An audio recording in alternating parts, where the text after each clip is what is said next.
So, last time you all decided, hey, we're going to go into that guard post. We're going to fetch out birds and the burbs, and you found out why the burbs, and you said, you know what's a good idea? Let's resurrect that dead one, and Hey, no harm, bring no him foul, right? and bring him back to life, and then let's interview them both and drag them both to the ship. One wants to die, and the other one's like, I want to kill him. You stole, and you're like, damn, maybe I shouldn't have brought back the cannibal's victim, and then tried to scold the cannibal's victim on being cannibalized. Oh, this didn't work out at all. In my character's defense, it's not like him currently being under the rage condition is his fault. Fucking Angron over here. So you all had that wonderful adventure, and as we start this next one, Wanda, you feel a clutch in your chest.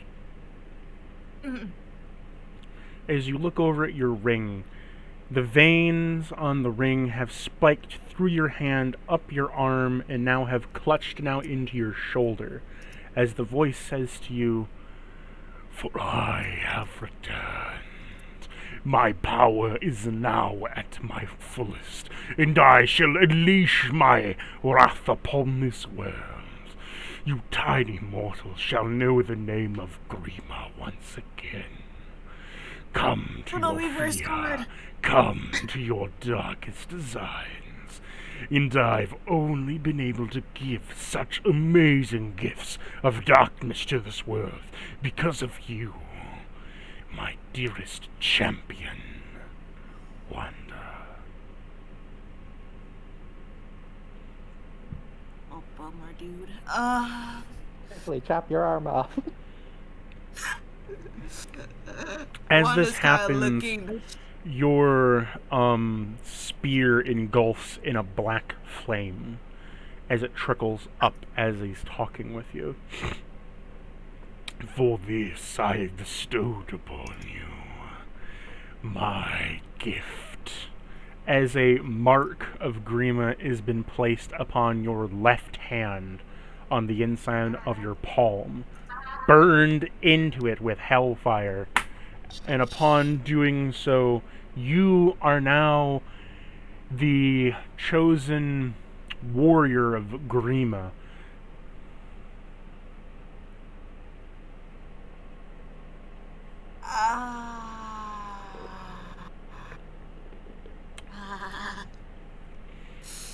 Okay. And with that as well, he gives you a short glance into your eye as you see a vision from him. You came from Isla, correct? Yeah. Yeah. You see a castle burning with a singular flag at the top. The castle's burning, people are running, there's a dragon spiraling in the sky with a long tail as you see him fire a hellfire fireball directly down, blowing up a village below at the bottom of the chasm of the castle. People warring, fighting, and him unleashing his horde of dark soldiers. Really? It's like, alright. Fuck. That's all she could really say. Before she kind of looks at it. "I will be waiting for you, my champion." Later, when I was nearby.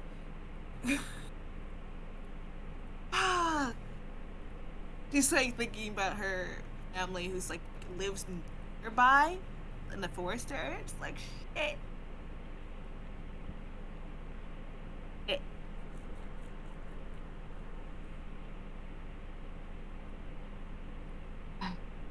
Yep.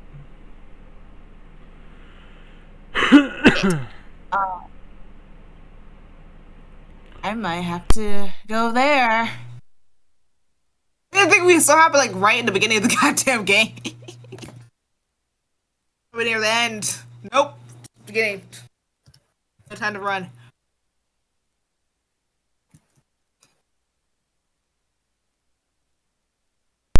Remember, this ring has been climbing up your arm slowly for a while now.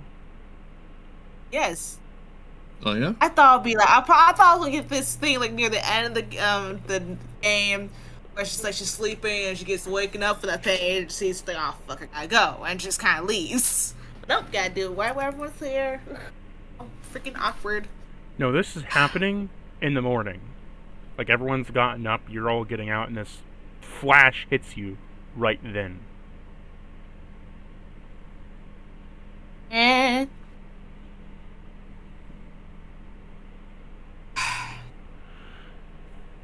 I gotta go.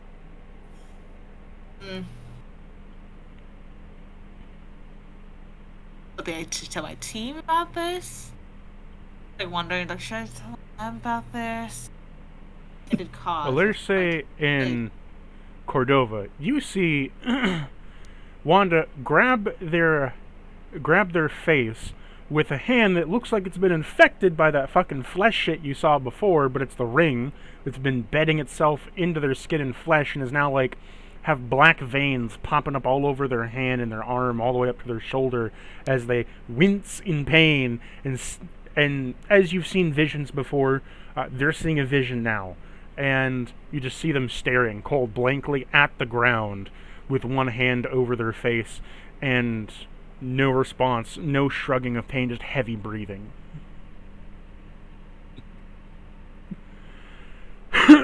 Don't worry, Wanda. I'm a trained physician. I know how to deal with this. Hee ho. Hee ho.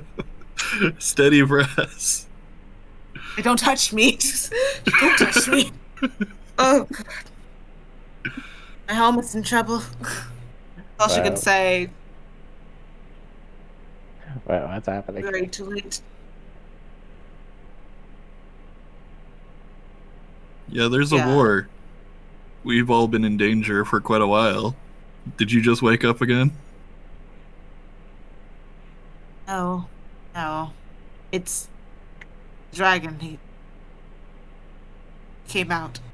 It emerged from steel.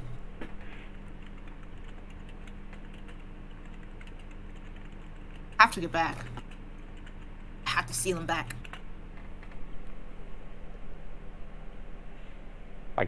That's all well and good, but how do you plan to get there in time? Cactus, take 1 psychic damage.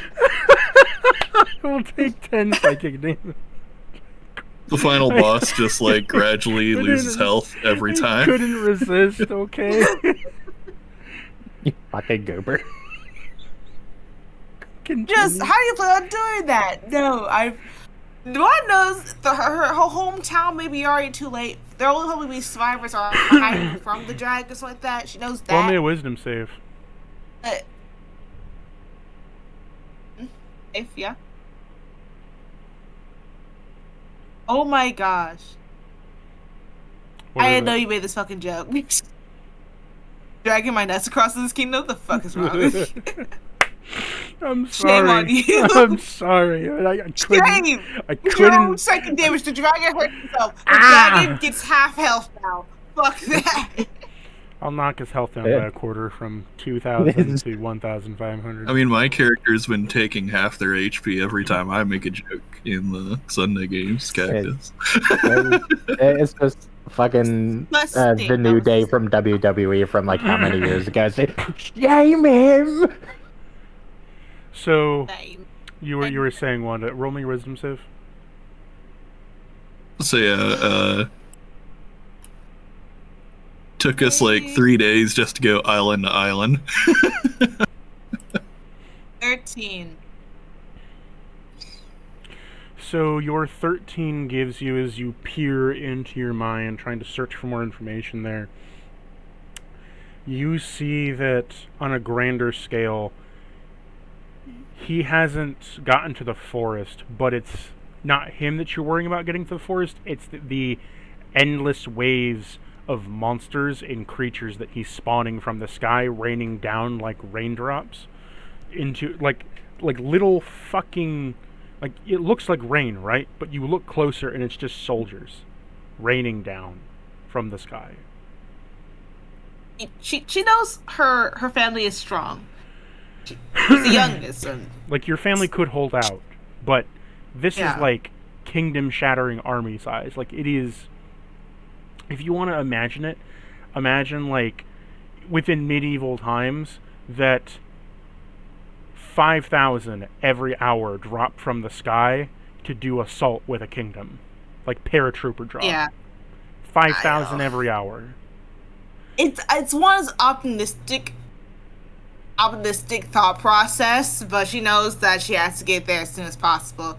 She may be there too late, but she at least try to get there safe as many people as possible, and then do that. Okay, so the target gets moved from your kingdom to the sky.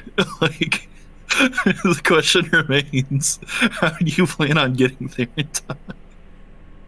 Do we have an extra boat there? Like, I don't know. I don't think a boat into the sky? Fucking, I'm not. Look, she has to get that. She has to do something. She knows that she knows the way is steal the dragon. By the time she gets there, probably maybe all of them, everyone's gonna be dead. But at least the dragon's sealed. Yeah, like Cordova could theoretically carry us, but like, it's gonna take a long time to get up there. Man, it's not like a Pokemon where you just cast fly and he goes, and then you're there. Yeah. This is the thing, like, taking up half the horizon, like, it big. I don't know why you did like this. I thought we was gonna leave and then she's gonna deal with the dragon by herself in a way that's happening in the background. At least not in a way like that. Fuck. You could still leave into the background. I mean,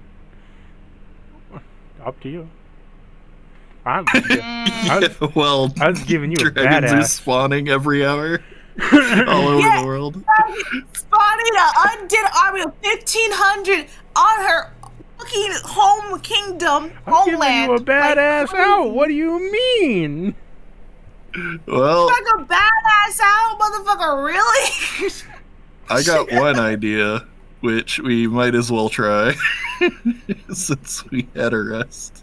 Dude, you don't know what a thing called subtle is. You never give everybody just a little soft and I mean, nope, divine intervention didn't work. Even with the like buff that I gave you? I got a 72, so yeah, we're not even close. Yeah, I want her to go. She's gonna just. She's not gonna say anything. She's gonna rush out, like find one of the boats, and it's like, I don't know. Does it tell? She's just paddling, and it's like, what? That is not gonna lead you any closer. Okay, hold on a sec. If you forgot, you don't have to go by sea to get Izlovent. You can literally run down the continent, around through the desert, and up the other way. Cool. What does this? It would take a really long time, though. It's a blessing from an undead dragon. What does this do exactly? Okay, I'll be honest. I was about to say, like, if you're gonna have if you're gonna have another situation where a character gets put on, puppet strings by some deity, and we have to whack another PC. He's not that character. Not yeah, that I was half like, expecting a Tides everyone moment else. too. This is not a Tides moment. This is you've gotten power by the villain because he thinks he can control you. You're using the power that he's giving you to fucking kill him. Cool, awesome. Gotcha. Like thank he thinks like, yeah, you're obviously on my side because you wore the ring. I'm gonna juice you up with power, and one is like, the fuck I will. What do you mean? The fuck am I? She's like, this bitch. And then you go and you quash him. You demolish him. So basically, this is Grima's moment of like, looking at Kratos from Olympus, like, he's not a problem. Yeah, it's like, I can give you power. I can give you so much power. So I've come back. Who the fuck's gonna stop me? Really? Who's gonna stop me? Oh, sure. I'm making my champion. Why not? You wanna go in? Fine. Have more power. Fuck it. Try it. I dare you. Because Wanda looks Okay. absolutely like, I think at that point, because we just, our conversation is like a pause of this situation here, and she kind of looks at her hand and at the staff and calls out Cactal and but Biscuit is like, I gotta go. Okay, I'm gonna fuck up a whole god. I was, I'm gonna- I was gonna ask for like the whole divine intervention thing that was attempted to, try to like get her there, like, yesterday. I was gonna ask a question. Yeah. Mhm. So Grima's here, right? Mm-hmm. Mhm. Does that mean a particular dragoness who sits on the other side of the table is also around? No. She's sealed in a Damn. ring. No, that's a blood gun. Well, I mean, she's Is still that a there. blood gun? She's just in a ring. Oh, That- that one. They fit Naga in a ring. Yeah, it's how Grima got into a ring. Thanks. Grima's in a ring, and so is Naga. Oh, okay. It's just that Naga's Yeah, on the so- other side. Oof. So, out of character moment, which you two wouldn't know, Grima is in the Preservation Kingdom, right? That's where you find him. Naga is in the Izlovent Kingdom. If you want to put it into like a comparable, is that one's in the Kingdom of Undead that is looking to be evil but isn't evil, but you have an evil ring there. And another one is in an actual kind of somewhat evil kingdom, but for all intents of in war, they're the best people you have around, but it has the good dragon in it. They're Interesting. okay. So am I understanding this Levent to basically be Ferox, but with Plegia's disposition? My brain's not working right now. No worries. Ferox, what? Okay, so you remember like Regna Ferox and Plegia from yeah. From like from Awakening. I was basically asking Yeah. like, am I to understand Islavent as basically Regna Ferox, but with Plegia's disposition? yeah. Add in a little bit Okay. of conquest in there, and the Okay, so Valm's disposition. yeah, add in a bit of Volm's disposition and the latter half of conquest as you get into the later stages, kind of like the king getting more tyrannical. Just saying. Like,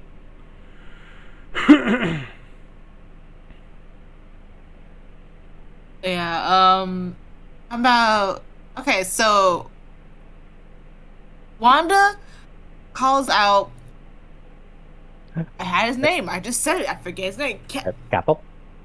Cathal, yes. Gets out Cathal. And then also Biscuit. And when she gets on Biscuit though, it's like the cowboy from Ghost Rider. And and Biscuit gets like an upgrade look. Like magic fire things going on. Like a nightmare. Like yeah. So whatever like freaking fiery magic that was on her hand, it kind of bleeds into Biscuit, and she gets that kind of green tint in the little fiery flames that are in the Biscuit. Billowing steam that comes from the Biscuit. Curry has that, and she's like, I gotta go. And her and Cathal informs Cathal the situation, and her and Cathal just zoom out of there without further ado. Okay, Has wait. to go. Yeah. Question. What's up? Well, hold on. Well, Like- you ask your question first, and I'll do my thing next. Like, I imagine sailing at this point would be the fastest way to go, right?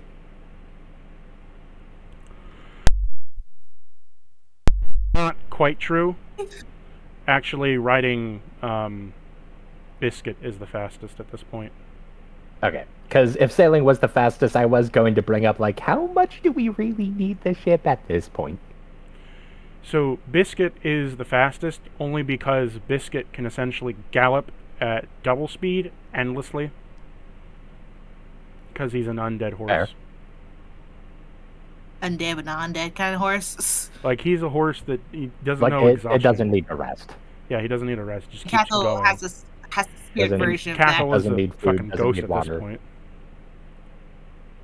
She leaked some of her magic into Cathal, so the ghost capital. So However, there has been an unholy fusion due to your dark new blessing. Cathal and Biscuit have fused when you bring them out. I got a random thought. Am I able to upgrade him?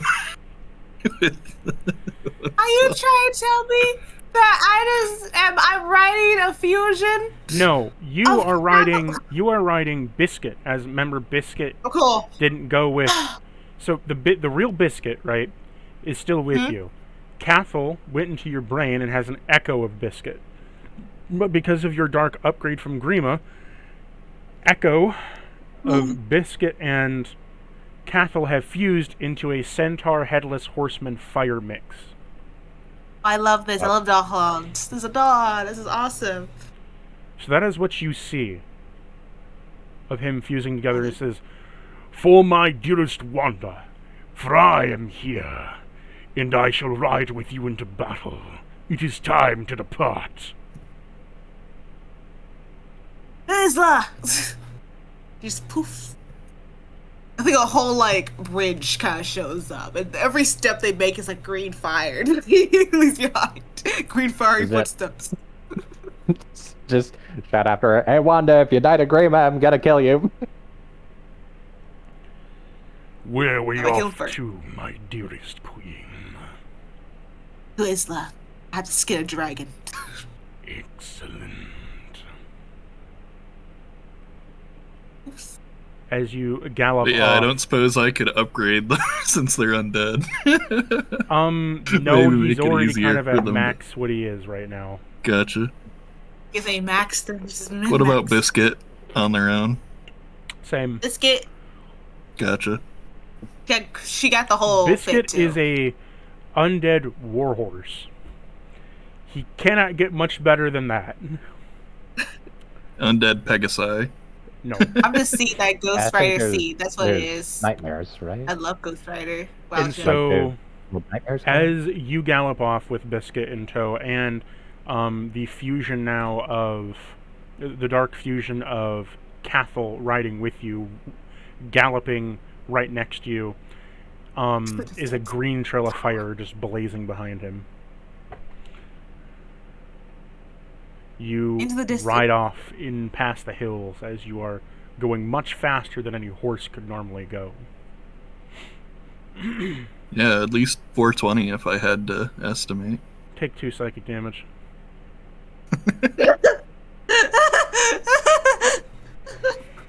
Rolled that Fucking- shit before he even said it. Fucking just hear it like just fading into the distance. Let's ride. No, she's looking cool. She has to look cool at the end. The last scene with everyone. You know, our description Her was last really scene, and then we catch up to her. It's like, hey, what the fuck? I'll see her again. She's on top of. She's actually ruled the kingdom. She saved the kingdom. I don't know. I think she just became a barbaric person, a warlord.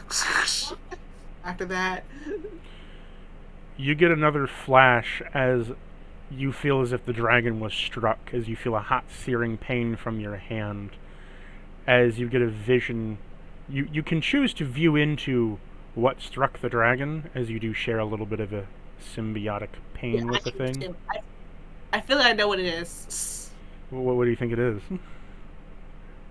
I'm going to see Hector. You're not wrong. I was thinking it's mom with You a see, with a slipper in her hand. you see as if Hector is once again jumping from the fucking sky to come down and smack into his wing, tearing into it with a hook and trying to battle him when Grima just kind of flicks him off like, fuck off. I knew it! I was like, I'm gonna see Hector again. Because we're fighting dragons. Last time we saw him, he was riding the fucking dragon away that was running away. That's where he was going. I was like, we're gonna see this guy again. It's definitely Hector. He's such a badass, even though he's a drunk asshole. I think that's poetic. Of the barbarian, the The barbarian. Gotta go So as you off. ride off into the distance, your character now exiting from this tale of your two friends to go save your homeland, just as Cordova is saving his part of his homeland and people here. Cordova, Valerce, Yay. how do you all react to all this happening? Again, I shout after her, hey, if you die to Grima or if you get controlled by him, I'm gonna kill you. Wanda, if she was heard or seen that, she would have give Cordova the middle finger. Because she's the last type of person to be doing that shit. Don't forget to write. When she wins, you'll get a whole, like, a whole paper. Just give it a whole little nice note. An entire Navy SEALs comic book. I mean, I think at the end of the day, she probably ruled the fucking land after that. Kratos would have not, but I am not Kratos. What is not Kratos? Done. No more adventures for her.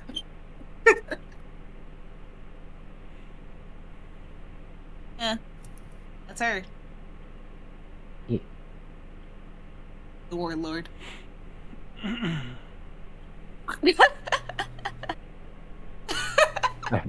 Jeez. Equivalent. So,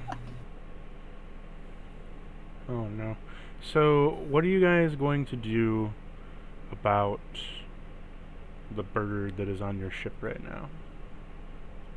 Last I heard in the prior session was Cordova and the one resurrected had agreed that they were gonna basically pretend they were going with plan A of bringing him to the tower, but then they were going to burn him at the stake as part of some ritual to clear his soul. I didn't really have an intention of like pretending that like plan A was still the idea. Well, our characters weren't privy to the conversation where you changed your mind, and it sounded like you weren't going to update us. You were just going to go, all right, fine, I'm taking you there to make sure you don't kill him before that.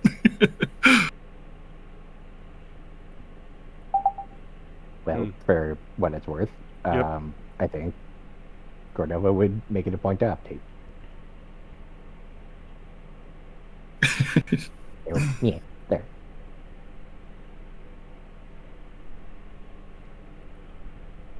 Just like, hey, new plan. Remember that guy we were gonna save? Yeah, we're gonna burn him at the stake now. It's for his own good, really. Honestly, bye.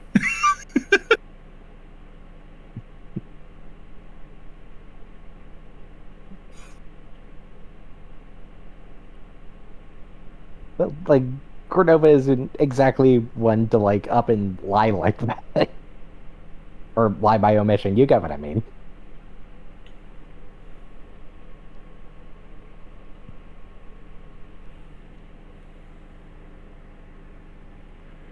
Up to you. It is the morning. Both the birds come out. The birds are singing. They both come out and look at you, Cordova, on the ship. We do a synchronized dance number. Roll me a performance.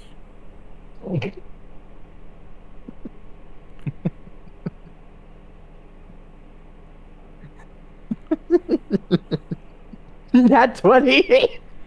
You manage to pull them out, and you engage in Disney-like song of, what do you want your song to be about? Nah, not Disney. Like, What do you want your musical theater song like to be about? early to mid 2010s pop kind of synchronized dance. Okay, what do you want your song to be about? You know what? Let's say this song is the one where it's where we update alerts on, you know, the execution that's about to happen. You're It's like, rolling well, that dang, 20. I was against it before, but you make a compelling argument by song.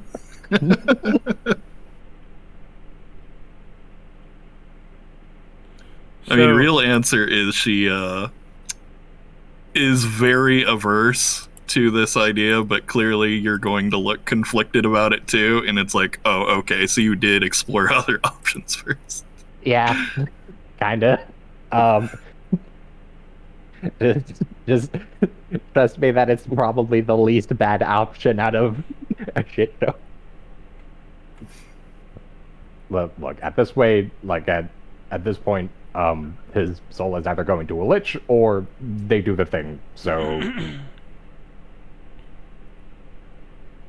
It sucks we haven't played this game. And a what are little the bit, so odds my we brain kill the is- lich first?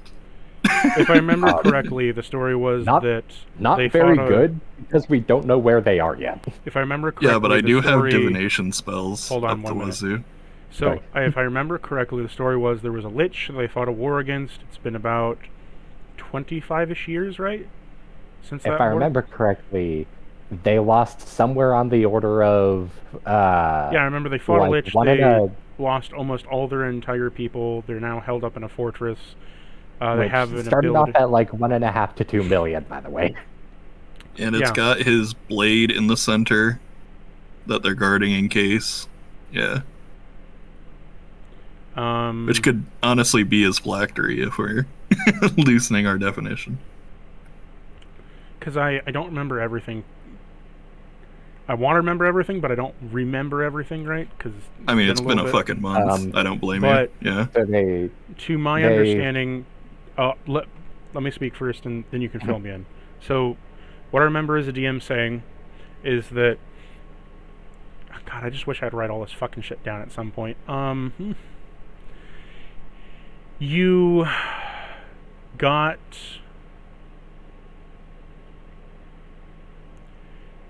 okay. God damn it. So you found the banner hammer, you found the cloak of mire of the vampire, right? Learned about the old vampires and the people that were there, as well as this being the blood priests and all that wonderful nonsense. You also learned that the reason of the birds having their tribalistic view is that there was a lich they fought, and the lich decimated their people. They were able to seal the lich at some point with, I think, a sword of some kind, and yeah, they sealed the lich, fought a war against him, decimated their people down to nothing, and when they go cannibalizing, right, they will slowly turn into abominations and go insane, roided out, and Lich will try to take them over, and that kind of thing. Tell me what you remember. Yeah, and if they don't die from the ritual, he gets their soul. Yeah. If I remember correctly, the initial impression wasn't that they managed to seal him. That I think it was that they managed to kill him outright. But Yeah, that's what I was about to add. yeah, but the showing up of like these like raiding parties that don't have any particular like identifiable like location or anything of like where they hail from. Oh, you bearing had his a mark. symbol. You had a symbol that you showed him, and he said that was the Lich's symbol, from what I remember. Yeah. Yeah, Gribby was the Lich, right? I think so. I don't remember his name, honestly. I don't remember his name either. After a month. But the like the sudden appearance of like these raiding bands with like that symbol like born on like their patches or banners or whatever implies that he's not dead and possibly resurging. So that's a problem. And like that essentially like week-long, torchum execution method was essentially to like deny the Lich their soul.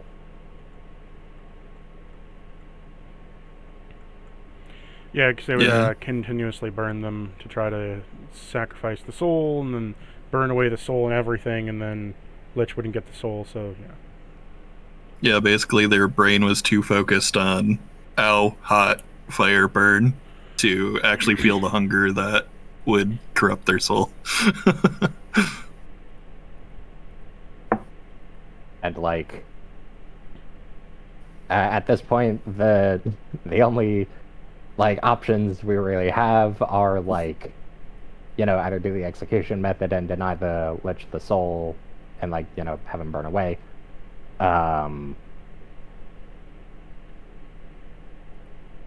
We could like have him die some other way, but like Yeah, it's I'm sorry heavily for not implied that remembering that all would this. like Yeah, the other ways were worse. I'm just saying that like that we that do would, know he had a few days minimum, and you're taking a Yeah. full week off to burn him. I'm just saying that's a lot of long rest to cast divination spells to find out where the phylactery is or whatever to kill him.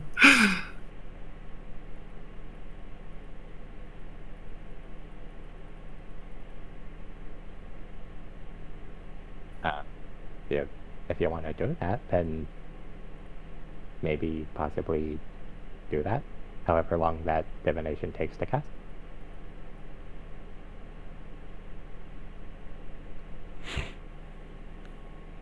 Yeah, I'm sorry for People not do. having a full grasp on this. It's been about a month. Yeah. But yeah, I think we do what we did last time where we used the yes or no spell first to basically go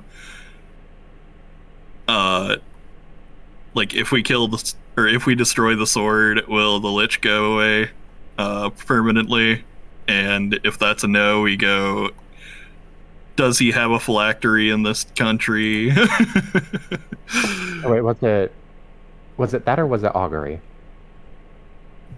I remember we used a mix of them. Yeah, either way. I mean, I guess like technically option C is like, And would we have time to get there before this guy turns? Would probably be the third question for the yes or no. And then after that, we ask for a question that can give us a non yes or no answer with the other spell. That's my idea.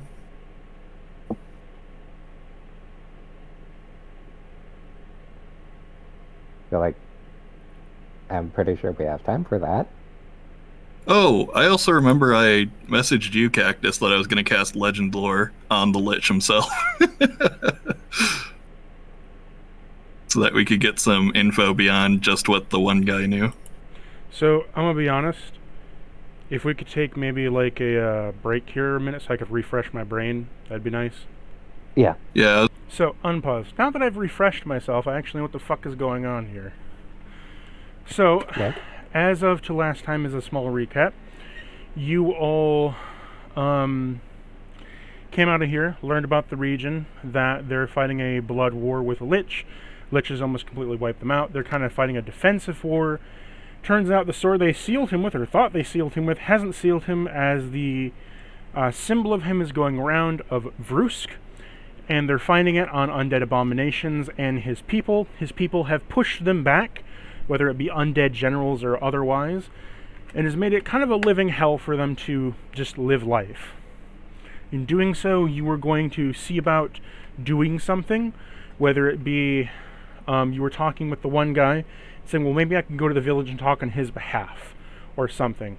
But you were confirming with the other one that, you know, the ritual might be the best way, and that at this point, the way they do it is they burn the dead, so their soul can be sent off on their own and not return to the lich, but they can survive past the thing. It just takes an incredible amount of willpower and supervision, but it's more of a liability if they keep them around, because if they turn into if they turn into a cannibal and fully go through the whole metamorphosis process, they turn into a flesh spawn for abyssal chickens.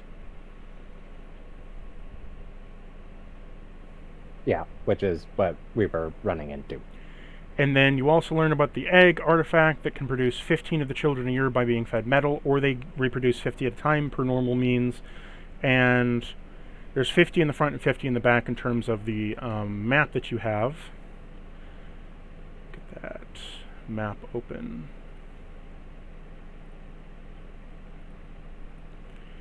And so you are currently at the guard tower, so you have a ways to go.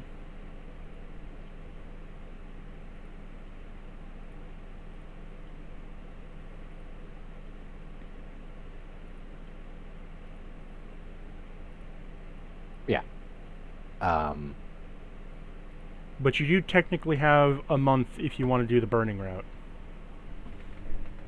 Month? Well, yeah, it's 30 days for the ritual to be completed normally. Because if you fuck up somewhere along the line, it's a normal 30-day ritual. Or if you do it perfectly, it's 20 days to burn him alive. 20 days of I consecutive thought burning. I thought the 30 days thing was more related to the egg. No. The ritual was that to cleanse the body of the virus or whatever, they will burn them alive. Strapped to a cross or whatever, burn them alive for 30 consecutive days of burning, so they focus on the burning. And then, because the cannibalization, right, will try to infect their body further and continue, but they burn them for that long, either because eventually the mutation will cause them to regenerate flesh and shit and start repairing, but finally the mind just kind of gives up after a certain point. And then they can be let free. I don't think we got time for that. Okay. Yeah, I thought that it was a case of set it up and just leave them out there for a week. Yeah, you can set it up and leave them there. They'll continue to burn.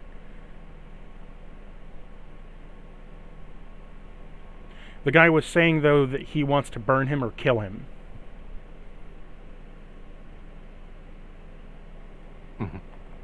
That was the whole thing, is I want to burn and kill him. I'm going to do it, but you guys can move on if you want, and we're going to do something else. He mentioned fire runes, I offered to do the runesmithing bit because I'm a rune knight. What about fire runes? He mentioned something about runes being etched on the guy's body in order to do the thing. They would carve fire runes on the inside of him and on the outside of him, put them to a metal pole, and then he'd just keep burning. They would occasionally come back and, check it out, make sure everything's running right?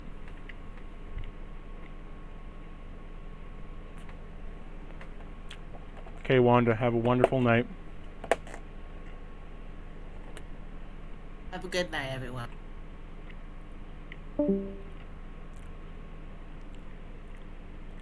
Okay, so, sorry, you were saying? They use ruins to carve on the in and outside of them. But it takes about 30 days either way. 20 perfect days if it burns correctly all the time. And if the runes were perfect, right?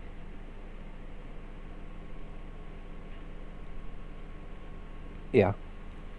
But usually the normal process, it takes 30 days.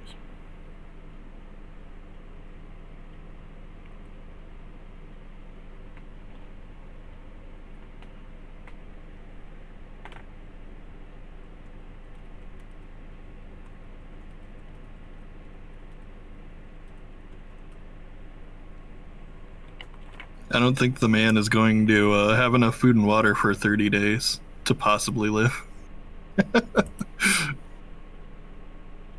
To be fair, they would kind of sort of die of thirst.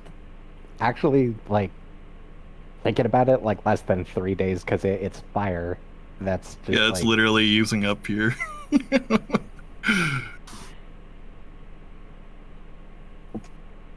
Yep.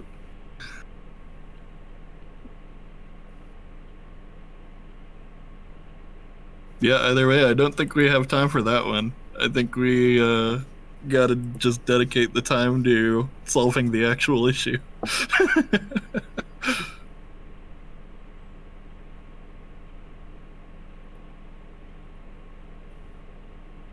Well, I think the setup and attending to it are two different things. Right? Yeah, the setup is that you basically tie him to this metal pole made out of the mineral and rock of the region so that it's very resilient. You burn him. He's basically chained to the pole, and you burn him with the ruins. And the ruins keep him held in place. So it's like a paralyzing, another one's a fire. And after the runes are set, you wait for like 15 days and come back. And if he's still there, it's going to take another 15 days usually to 30. But if he's almost dead, they'll just let it burn through and stay there for like the remaining 2 days or something. So setting it up is most of the difficult work. Just the afterwards is, whatever.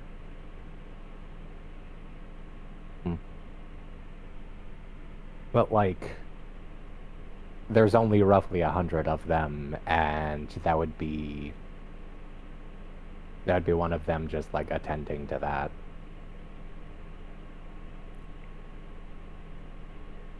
So far, there are only 48 within the front line, and that would be 47 in the front line being able to attend with one attending to him.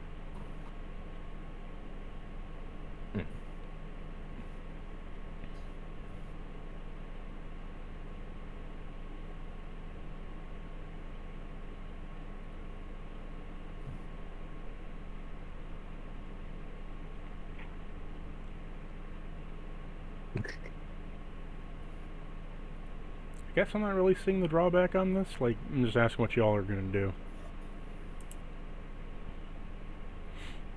Well, I mean, my point was that they're very short on personnel, and like each man kind of counts.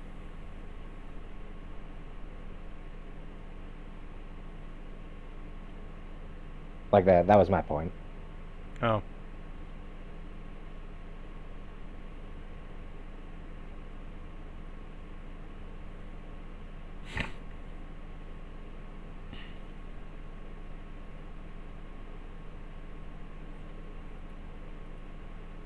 I mean, there's option either way, C Cactus, if, you know what I'm doing.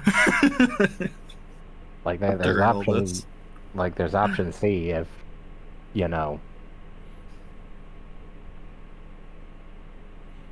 Hold on a sec. Because like, Alaris, you're gonna be doing the whole like divination thing on like trying to figure out where in the world Brusque is, right? Yeah, I saw the questions you posted. But like this guy has like a few days at best, right? He has a few days at best before his mental sanity breaks. If he's able to hold on to his sanity, great. He can hold on to it, and it's going to be slowly etching. But then at maximum, he has maybe about a couple months before he just shatters. But if he has no good sanity, then best is about a couple days, starts turning into a flesh monster. Okay. Is that even if we were Right. just like gradually hitting him with some magic to alleviate his symptoms? Like I said, if you, because it's dual purpose, right? You said before I couldn't stop it. I'm saying, would this alleviate the symptoms while we went out and searched for the Lich? You could alleviate this. This is what I'm trying to get at, is that once in the process, there is no stopping it. You can alleviate symptoms, buying him months of time. He could have a high willpower, buying him even more time. But at maximum, he has... Yeah, that's all I was asking. At max, he has If we maybe... could slow it, not stop it. At max, he has a year before he turns into a creature. So there you go. We know we can slow it, and we're trying to find out You could where supplement exactly him with, the you could supplement problem area him with is. magic to make it stop for a couple months. But my second issue is that even if you supplement him, he has to want to live. He doesn't want to live right now. He wants to die. He wants to give in. Yeah. So he would And probably... part of the reason is because he knows the alternative is someone else kills him, and even worse. So if we were to deal with the reason that they have that policy, then theoretically we can address that in due time. He still kind of has to live with being a cannibal. Yeah. Which, But it definitely did not help when it's like, hey, either choose to die yourself or we choose for you. like, either, you know, uh, like, do this execution method or your fucking soul goes to a lich. What I was going to ask At the very least, was, that would mean that him taking his own life wouldn't be like as awful a death as, hey, die for 30 or like burn for 30 days and then die. I think the implication was that if he does it like in a vacuum without that execution method, like his soul would eventually go to the lich anyways. Yeah, that's Like, why I'm even if saying if he- we kill the lich, he no longer needs to worry about that. The thing Even that I was if going he to bring offs up himself, the was soul will not go to the lich. the thing that I was going to bring up was like, how long does this map take to traverse? The map, not very fast. You roll a d6 per well, I take your combined movement, but essentially what I was going to do is roll a d6 or 8, and you can travel 6 or 8 squares at max, right? The idea was that this was going to be a trudge along through the mountain range, exploring everything, right? Yeah. So it was going to be every day was a d4 or 6, depending with your condition of your leg. Moving slower, it's going to be a d4, but normally it was going to be a d6, and you'd roll a d6 and move that many squares.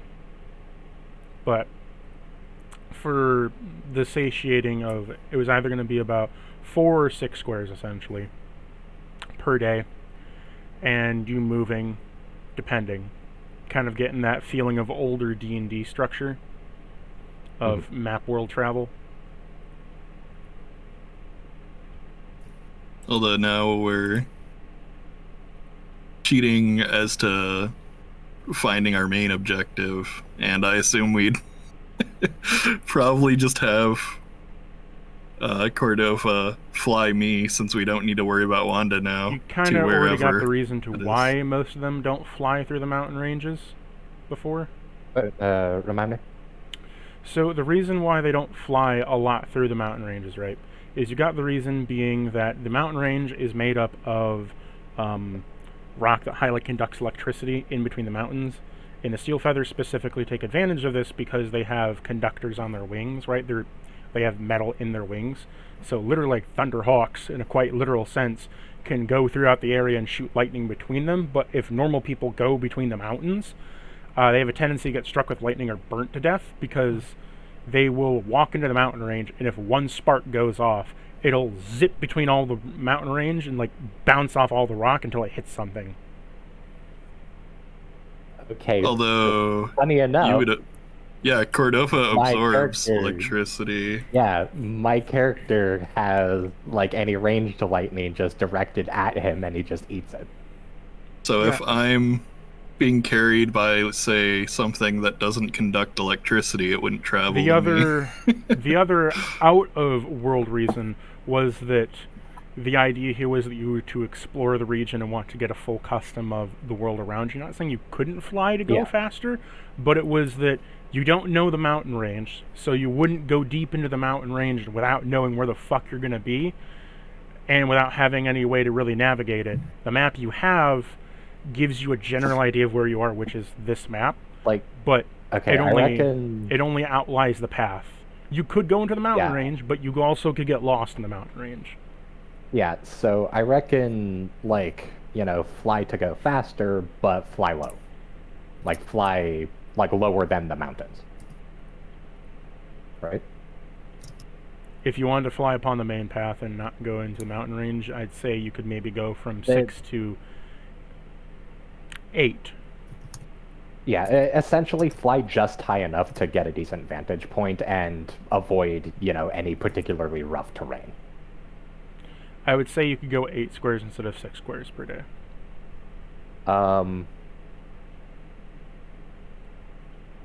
But yeah, no, that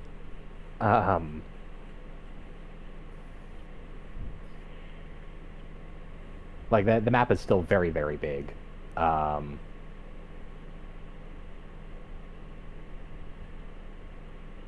And the intention of the we would Lich be coming back we is would be that running he's not like too... we would be running across things as we're like flying about.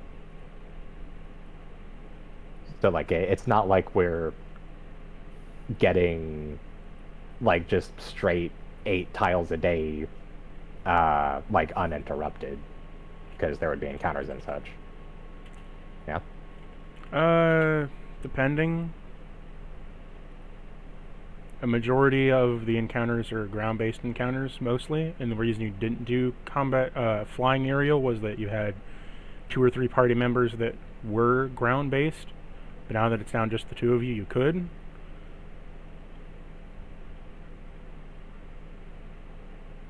But sorry, you were saying something? It's kind of like that thing of, I'm having you do ground because I don't want you to break the map. Yeah. But you definitely could fly, but I would limit it to 8 squares, otherwise you're going to break the map. Uh-huh. They'll say the ground encounters could happen once we quote-unquote land for the day. Out of character, the way this is balanced is Yeah. you get an introduction to the villain, and I don't do villains that do quick actions. He's coming back, but he's not back yet. Yeah. Time is of the essence, but it's in D&D. Time is of the essence of you're not going to get there in like 4 sessions. Storm spotted on the horizon, basically. There is the storm on the horizon coming next winter. So, given that pacing, I was going to present perhaps option C. Okay. You remember how I was saying when it comes to soul magic, my character would kind of look at a lich and say, "Well, that's wasteful." Yeah. Just crunching up souls for delaying the inevitable. Mm-hmm.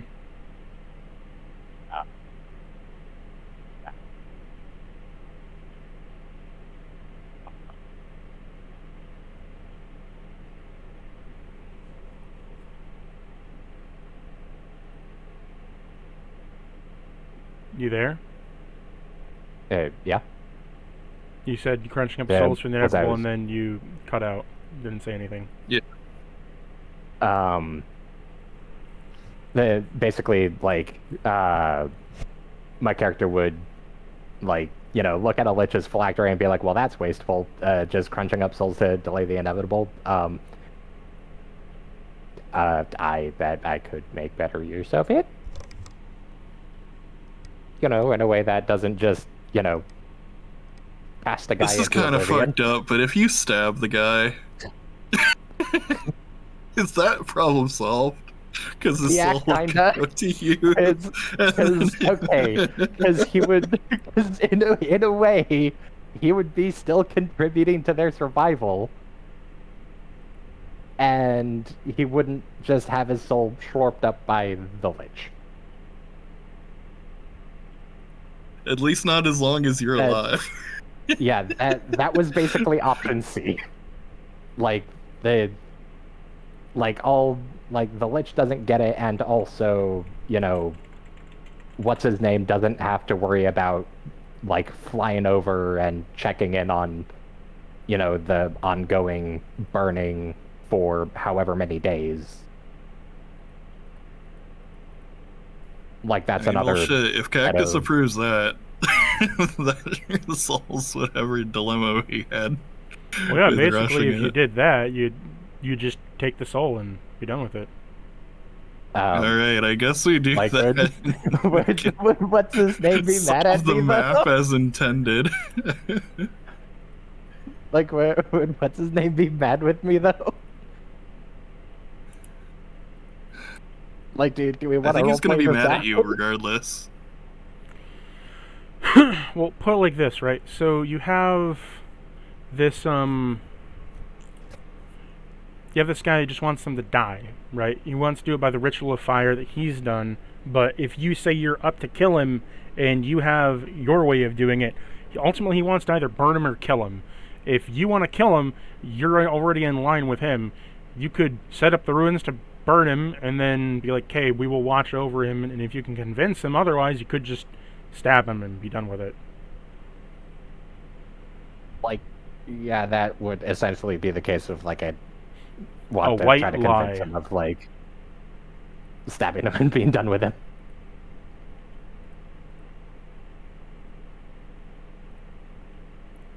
Just like, oh, hey, see, if you just told me that was the issue from the start, I could just stab him and my sword will eat his soul. Yeah, I'm going to the lich. Basically. Doesn't take 30 days. So you can get right back on the front lines.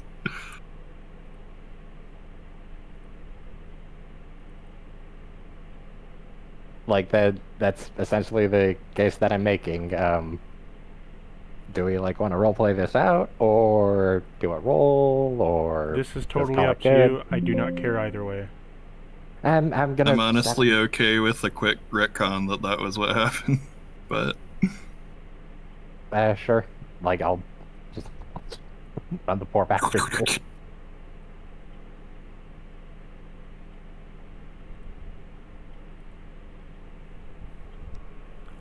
So how about that cave icon on the map, I guess? Before you go there, I want you to roleplay this out.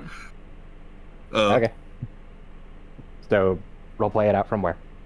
So you get up in the morning, and the guy says, So, you've had time to think on it. Are you changing your mind? So, I want to ask you a thing.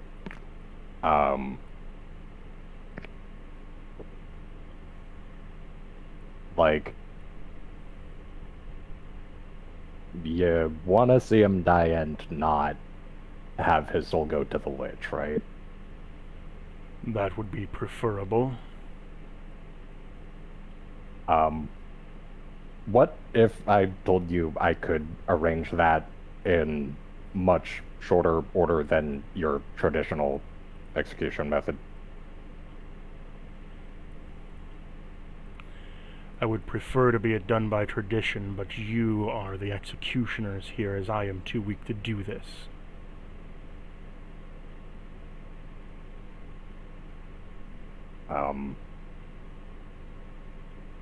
Well, I just wanted to bring it up because it could potentially, spare you however many days of looking over the ordeal, and, if Vrusk decides to do anything untoward in that, or orchestrate anything untoward during that time period, that could potentially cost your tribe you as well.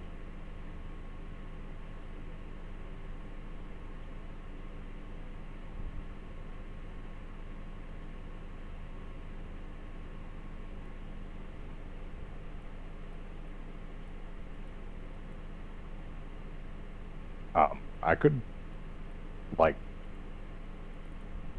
just run him through and pick his soul. Like it wouldn't go to the lich.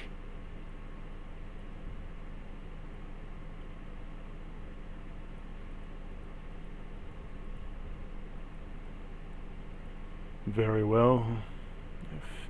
Roll me persuasion. Okie dokie.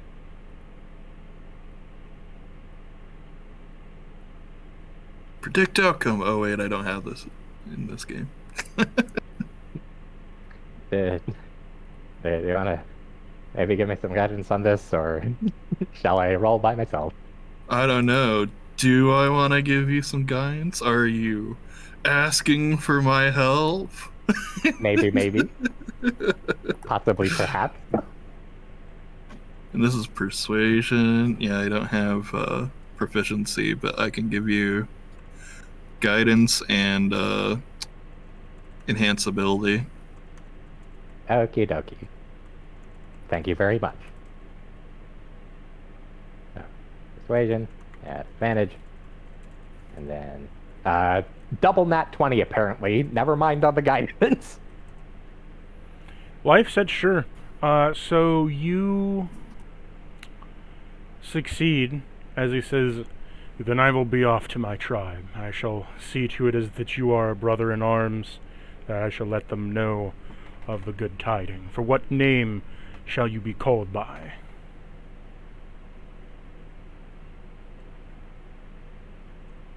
My name is Cordova of House Versuga. Then I shall let them know of this. All right.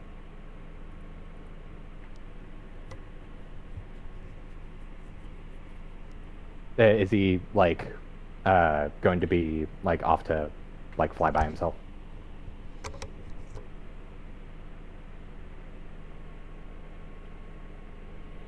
So Are you leaving immediately?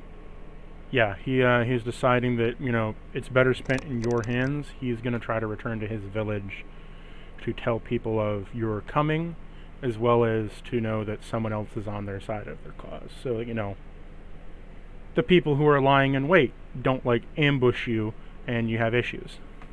Fair. All right. Stay safe. They don't see, oh, hey, who's this random fucktwat that entered the mountain range? Yeah. Yeah, that would be quite the problem. For them.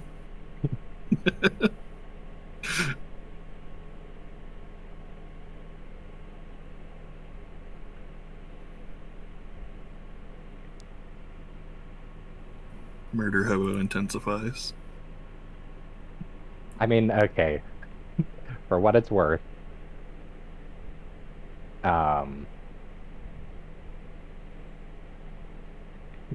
he's gonna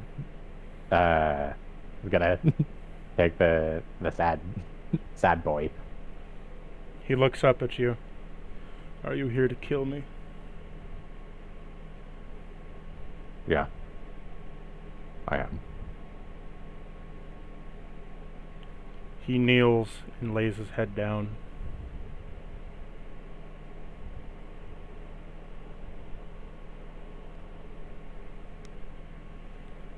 He then looks up at you, waiting. Would you care terribly to humor me for a moment? What did you say to him? Would you care terribly to humor me for a moment?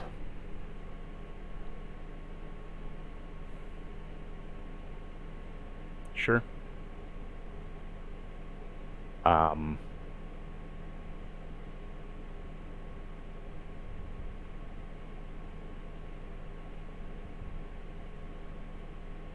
You know, how Cordova hails from a warrior culture, yeah? Yeah.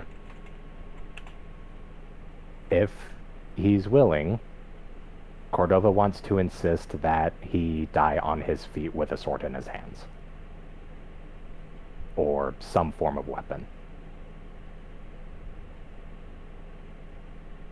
He rejects your request. Alright. Then Cordova's going to step to his side while he's kneeling, and he's going to behead him.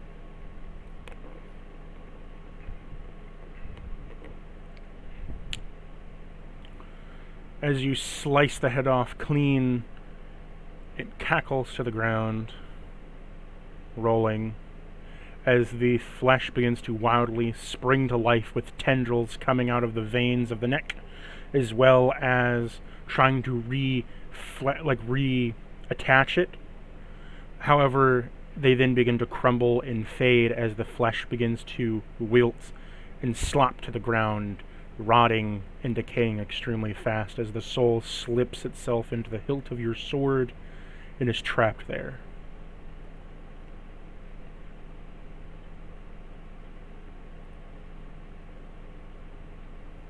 Alright.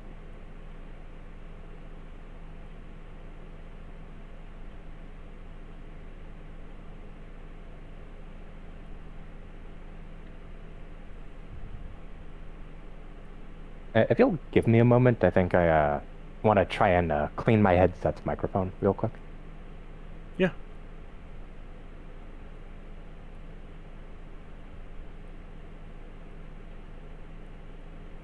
How does Alirse react to all this? Sad trombone noises.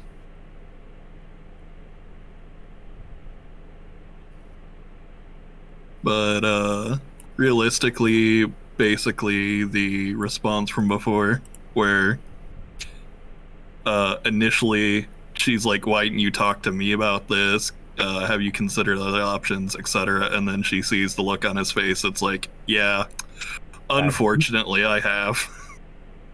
Like, unfortunately, yes, we have done the entire song and dance. But at least this method is way easier to swallow than we're going to burn a guy for 30 days. Yeah. Like, that's the most humane answer we could come up with. You know, it's a bit disturbing how often, like, just taking a soul ends up being the most humane answer out of the bunch. Locally sourced souls. Like, it's a little disturbing how often it's like, okay, either you do this or it's oblivion or some other, like, horrible outcome. Are we fighting bad people who tend to do this a lot? If I had a nickel for every time we had to choose between total oblivion of the soul or just eating it like a piece of candy, I'd have 2 nickels, which isn't a lot, but it's weird it happened twice. But, like, I'm just imagining, like, this, like, very unfortunate, like, solemn, like, execution happens. Sword comes down, head comes off, and then it's just right as the head finishes rolling, it's just alerts with a trombone, bum bum bum bum bum bum. Sadness.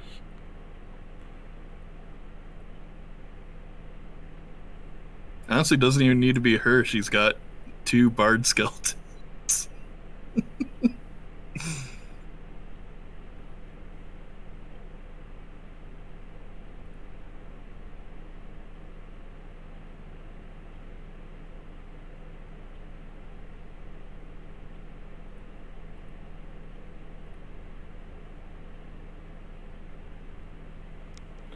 Okay. Okay, I'm back. I just took a toothbrush to my microphone. Am I hopefully any clearer than I was before? You are. Nice. Yeah, Physio Minx and Marlet Cello. Wasn't it a Monticello or was it Marlette? Marley? I don't know. It's Marlette Marlette. and then cello. Yeah, I thought it was Marlette. Yeah.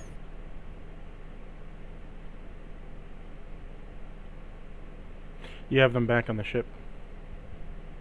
Yeah, I thought we were back on the ship where we had taken the birds. Yeah. Yeah. So, what will you do now? Well, I guess now, with the over-the-table knowledge, we get back to systematically rooting out whatever problems are in this area. So I guess we go to the cave. To That's be on the map. fair, it's not like it's not like the in-game reasons provided are flimsy or anything. What do you mean? Like it's solid enough reasoning.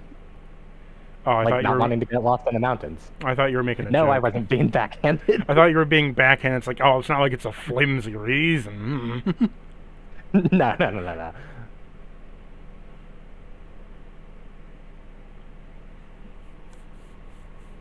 Like, I mean, heck, if anything, that would probably be my character's in-game response, because, you know, our characters know things sometimes that we don't.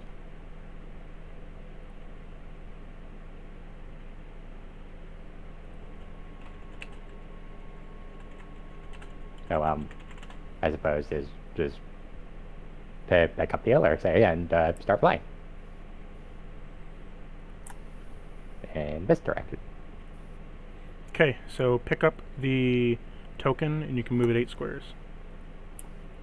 It's on a corner. Which one should I? You start Well- here. 1, 2, 3. What's this case about?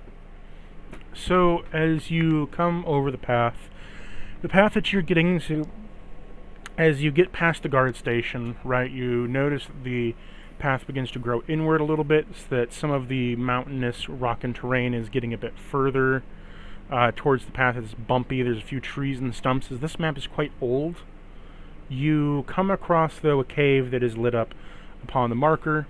As you get to the cave, you kind of peek in a little bit, as it looks like it is the staircases to what appears to be some kind of open crypt.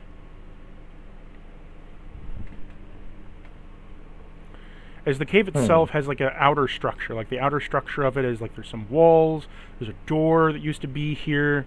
As you can see, there was a frame of some kind, an etched stone, but beyond that, it's it like looks like it's the entrance to a crypt just out of the like ruins and shit that's around. Well, a crypt seems a good a place as any to interrupt Lich's plans. You know what? I'm gonna take your word for it. Hold on a sec, actually. Is there any writing around? There is. Anything in Arakakra? There is. Anything that can be read with comprehend languages? Well, there is something written in Arakakra, and there is something written in Primordial. Aran is a It dialect. looks like the like, Primordial was matters. scratched off, and the Arakakra was written over it. Fair. So you can comprehend language for the Primordial if you don't know how to read it, but you can definitely read the Arakakra. You want to know what they say? Arakakra? Yeah, what's it say? So the Arakakra says, within this crypt, so sealed below are plagues unending.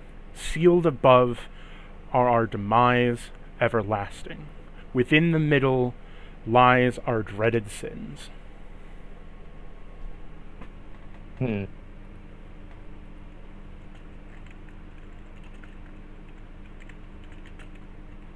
Oh wait, okay, hold on real quick. Alers, did you do aid today? Because if not, I want to. I do the usual shit every session, yeah. Well,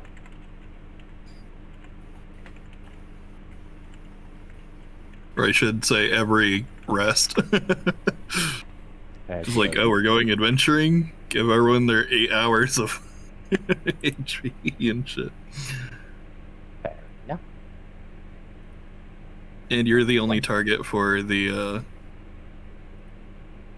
warding bond, or whatever it's called. Yeah, warding bond. Yeah. And then we both have a death ward.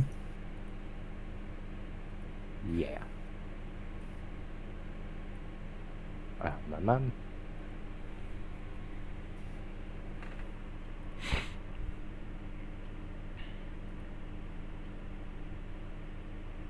By the way, have I ever told you what my favorite traditional Arakakra song is? What is it? Arakakra, Arakakra, domevu, domevu. Keep singing that, and I'm gonna start shaking you. I've already picked you up. I can start shaking you.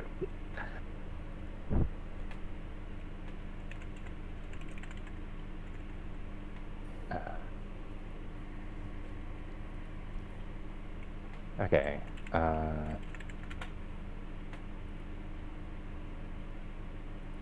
Okay, just making sure that I have all my rest stuff in order. Yeah, you're fine. Mom. He's fined? How much? Well.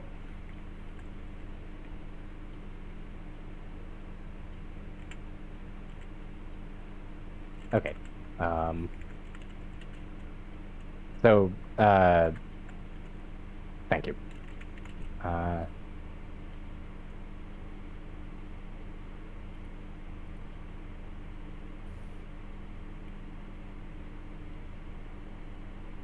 Okay.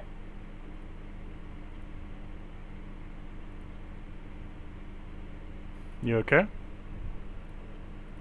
Yeah, I was just reading over the reference that you put in the chat. Do you want to try to So- comprehend languages for the primordial written, you know? Oh yeah, that, and also would doing one of those things where you put paper over it and then like chalk back and forth make it any more readable. I know it's been scratched, but like Yeah, you could do that. maybe we can get a bit of it. Yeah. Roll me a sleight of hand. Then we'll. Alrighty. We'll cheat. Yeah, one of those is a nat 20. Didn't even Damn. need the guidance. No, you're good. Wow, we drop a player and pick up a crap load of nat 20s apparently. It has to offset the Sunday sessions.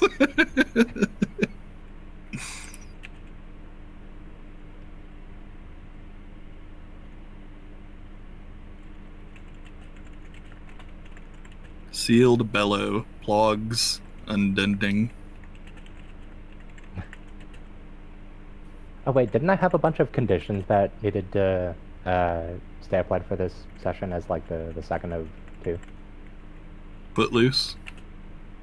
I think the condition was called. Well, You had I mean, you had the You had a condition stanky for leg. your leg, right? But it's just gonna take a couple lungs. sessions. It was lungs. It was what? Lungs. Lungs. Sorry. It was. I thought we managed to heal everything but the But the singular rage. one. Yeah, the rage. Yeah, for the next two sessions, the air-based spells and effects, along with you instantly contract status conditions, any status condition you received, airborne, yada yada yada. So you have the lunge Yeah. thing, but that'll be for this and next session. Oh, I thought it was for last session and this session. Yeah, sorry. So for this session, we'll be ending then. Yeah. And the thing with your leg is you're just a little bit slower. What was that? What was the legs thing? Your leg was a little bit messed up when you dropped. You crushed and Goomba That was stomped. that was counteracted by a very crazy roll made against my character's body enhancement level. Because remember you asked like what's my character's body enhancement level? I said 4. Is like, well, that injury doesn't happen. I'm like, okay, screenshot or it didn't happen.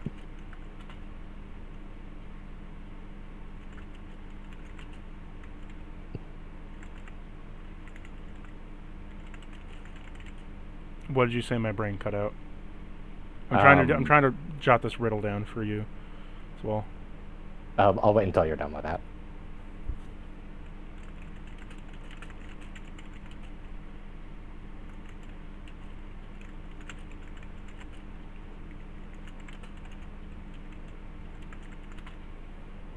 Okay.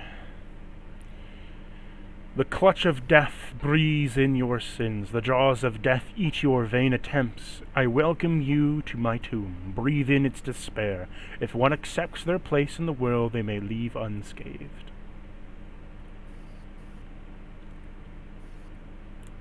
Dang, this place sounds awful. Maybe we should just skip it. No, I'm kidding.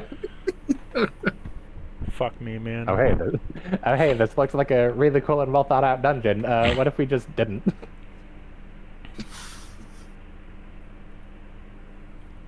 What I was saying was the leg injury was the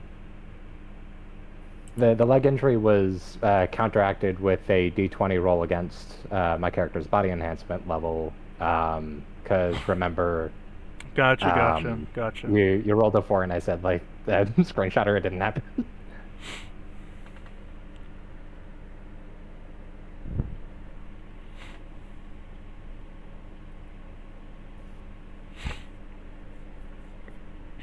But yeah, this is gonna be really funny.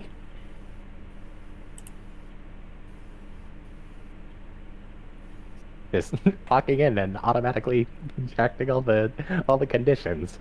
Gotta catch them all.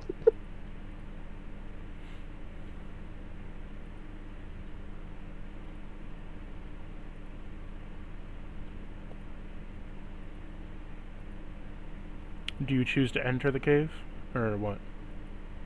Yeah, we're going. I was joking geez. about. Yeah, we were joking. I didn't know if you wanted to analyze We were anything, going to- or... I mean, like, if you want me to like try to roll insight or something to try to parse what it means. No, I thought you were just gonna, like, roleplay, try to parse what any of it means or anything, but if not, you can enter. I don't know what any of that means. I'm not terribly good with riddles. Oh, I gotta copy your tokens from the ship.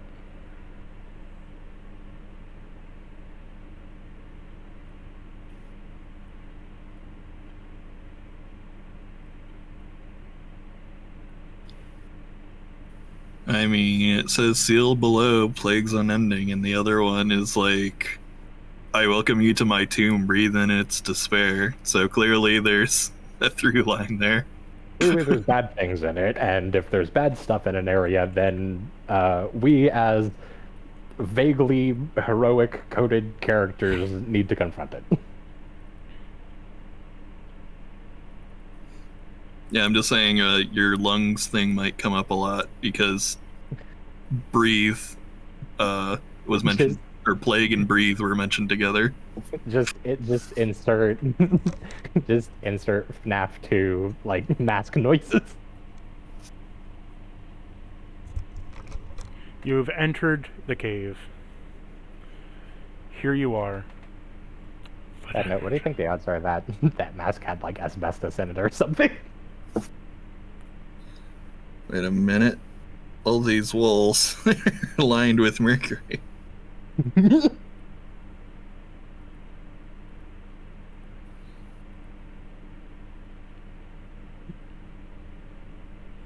Gotta love the smell of that lead paint.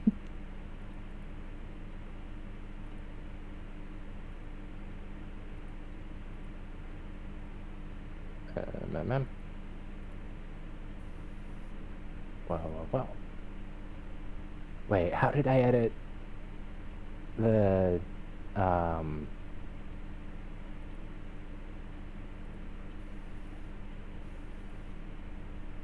did I edit my the little like brackets altitude thing again? Was I able to edit it?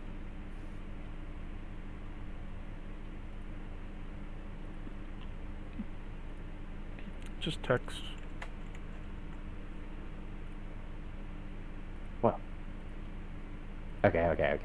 I'm gonna walk forward a bit. So, as you enter, there is no darkness mechanic this time. Okay. You enter as the torches light up on their own, but as you take a couple steps down, you feel a heaviness sink in your chests. Both of you roll me a wisdom save. Well, it's a safe assumption to say that this isn't against any poison effects, right? No, it's not poison. Yeah, I didn't think so. 21. Ah, there's the first bad roll. 7. So, Alirse, you're protected by Mercule as you just kind of see a spectral hand kind of like press out across your chest as something attempted to like grab you. You just kind of backhands it. To you, Cordova, a hand reaches out spectrally, a bony one, to your chest as you feel your entire heart stop. For this brief pause within time, you are asked a question. Do you fear death? And you can't answer in a verbal response, but in the fear or non-fear of death, what is your reaction to this? To run, to fight, to stand, to analyze? What do you do when faced with something that could instantly kill you in this very moment?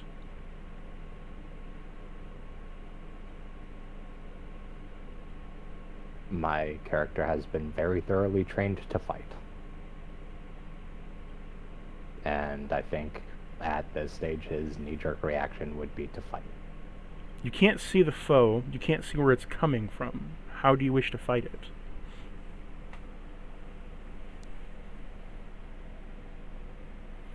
The grip is getting stronger upon your heart.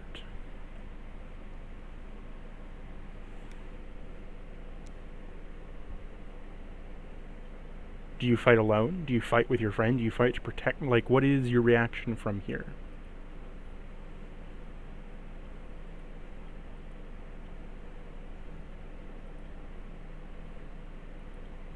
I guess my character fights in the company of the souls that he's eaten. Because Speak up, what did at you this say? point, I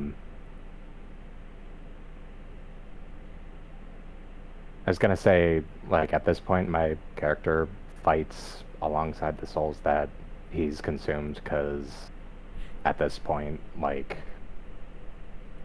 even if, like, Alers and the cloak were gone, like, that's not exactly something that can be separated from him at this point.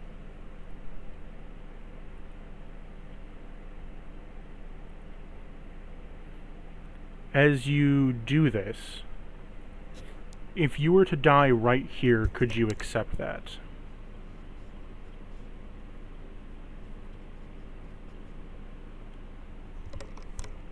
Like, your death, you can see it coming. Do you accept it, or do you continue to fight against it? Ooh, that's a good question.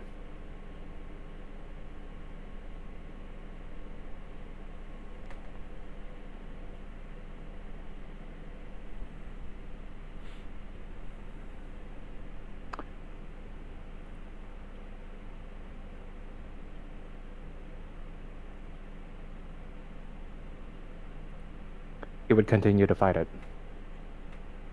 to the last moment.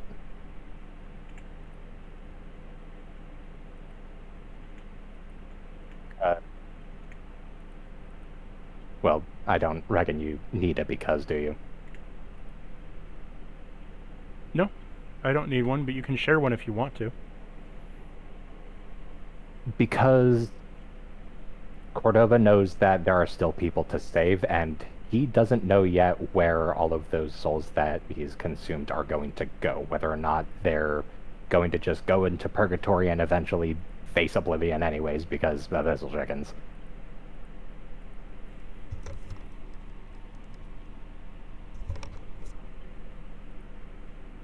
The souls are not only his company, but they're also his responsibility. He's not going to forfeit that by rolling over and dying.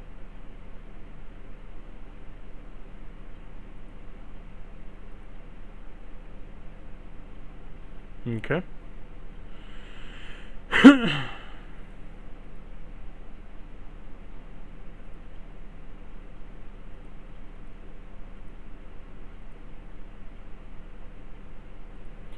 So, as you are brought out of this, you immediately come back to what is reality. It only happened for a split second. The hand that is clutching your chest, you see it leave your chest as it disappears from sight. Upon doing so, you open up your eyes as you can see spirits whiffed and waft between the area as you are now allowed passage into the crypt that is here. The true crypt. Okay, wait, point to it again? I was looking at the sheet. I was saying that You've been granted access to the true crypt. You've accepted death. Right. Or what death is to you, rather. Oh, you mean here as in, like, the map as a whole? As in, the map as a whole, you can now enter the Okay. dungeon. Okay.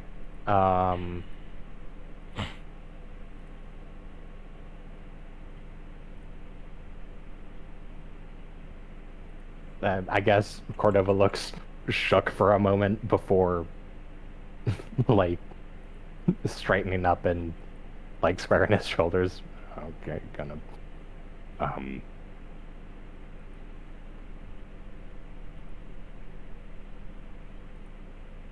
hey, Alersa, do we want to go left or right? My instincts tell me left is always right. Okay. I thought I saw something a bit left anyways. Gonna slowly walk forward. So, as you walk forward to go left, as you turn the corner, what would have been a trap you didn't see is you see a spectral mirage of a green, glowing, acidic slime that is on the ground. Oh. That's, As it sizzles. Because you've accepted death, right? Like your soul's going on, you also see that your bodies aren't moving from this location. ooh. You're spectral Whoa. and glowing a bright blue. Well, Now, can we collide with each other? Or do we phase? You Through phase each other right as well. through each other. okay, that's weird. When he phases into you, you feel Alerse kind of like touching the inside of your skin. Hmm. And same with you, Alerse. Same with me. Really Well, weird. actually, no, not the same with Alerse. Alerse can walk free. Alerse isn't ghostly. So when you come down the corridor, you see a spectral, ghostly Cordova with his body standing stock still at the door, and When I was falling behind him, I smacked my face on a cartoon. you see a spectral Cordova walk out of the body and go down the hallway, and you are over here looking as this happens. Cordova, you turn the corner to see the spectral green acidic shit. You're like, huh, that's weird. And you look at yourself, I'm like, I can Turn around see through my see hand. myself.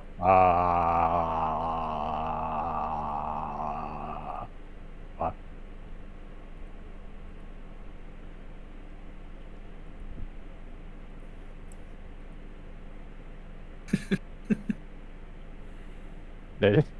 Insert dial-up noises.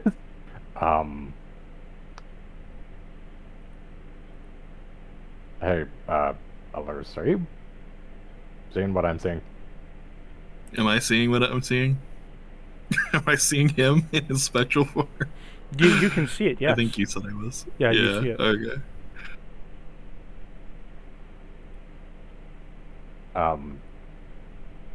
Is this what the monks He's like in the mountain trying to meant by? parse. Is this what the monks in the mountain meant by projecting? Because I don't. What even? Well, I put a death ward on him, so this is clearly more like astral projection. Sorry, I don't think I died. Probably. I guess we climb the statue that is Cordova and make sure his heart's still beating. Roll me a medicine check. Medicine check to see if his heart's beating. Yes.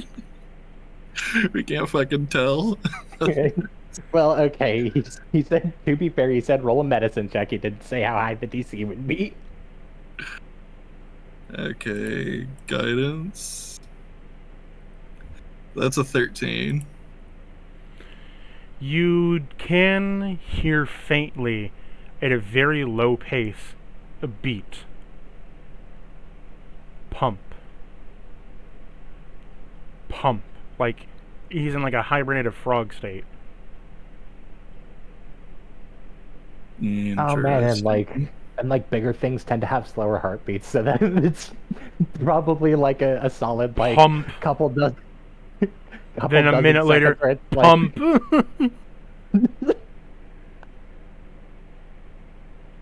Like what? And he's what so do you mean big, my it heart? like What? she feels it through her whole body. Like what? What do you mean my heart's not beating? Bump. Oh wait, never mind. She will put her blanket over top of him so he doesn't get cold while he's dead.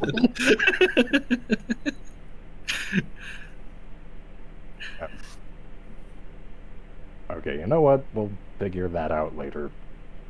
Probably. Now, do we have something else we can do to ensure he doesn't, like, get attacked by stray beasts? Well, I guess I'll know, right? Because of the warding bond. Fair. It's basically an alarm spell. Funny.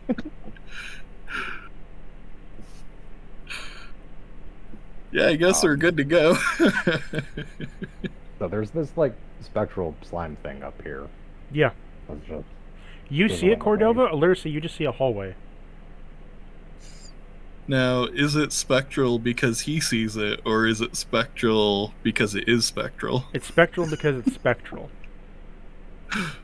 spectral is spectral. Cordova sees it, Alersa, you don't. You just see a hallway there. Cordova, you see this like kind of green slime covering the whole corridor. It's like glowy green. Yeah, I'm basically saying, like, maybe just in case Cordova carries me over the mystery liquid that only he can see. Hold on a sec. Cordova, like, at this point, like, would then crouch down and see it's like, oh, we faced through each other, yeah? Yep. Well, crap. I can burn my channel divinity to gain a fly speed for 10 minutes or whatever.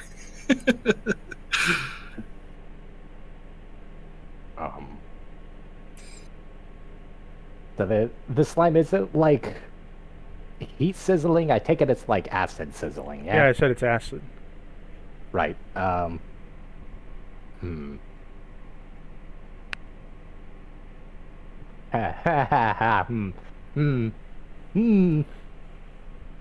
question. What's up? Would we have anything that is particularly basic on us? No. No. just do that one of these days. Like, we should figure out something that's basic and. I mean, I'm like, a chef, right?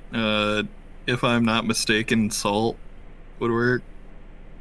Would it? Is salt basic? I seem to recall people dropping salt on slimes in anime No, nowadays salt as a joke. Salt is not a base, but the idea was that because slime is mucus, that you could drop it on and have dry it the fuck out. Oh, because it dried out. Yeah. But it's a yeah, spectral thing, not a physical thing. Uh-huh. You could attempt, though, to try to cleanse it. You are a cleric, so, after all. Oh, baking soda is basic. Yeah. You could attempt to cleanse it with the salt. Oh yeah, that's right. Because salt is used in, like, you know, warding off evil and stuff, right? Yeah. You got a fucking cleric. I'm pretty sure the cleric can make holy water. I think we have some too, but yeah. All right, let's go out to the fire. Fuck it, may as well take one of these. It's bound to happen sooner or later. All right, let's go over to the fire, make some holy water. We gotta boil the hell out of it. I think you already have some holy water.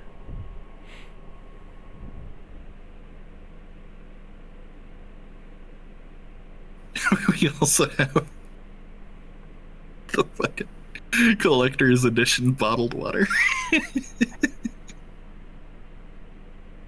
Oh no.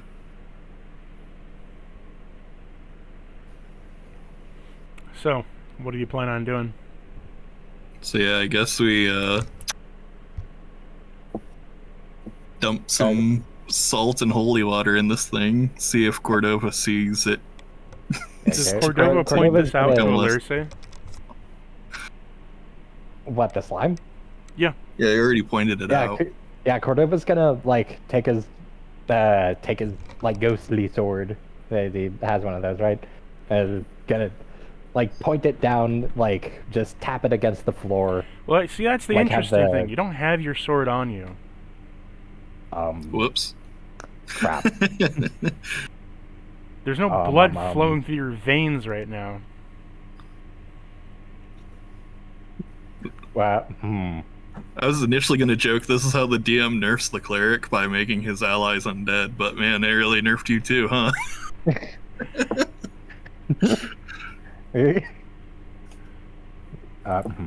Okay, so Cordova's gonna like crouch down and like just like put his talons down like on like right at the edge of the slime. Okay, so like after this, like past my hand, there's a very acidic ghostly slime thing.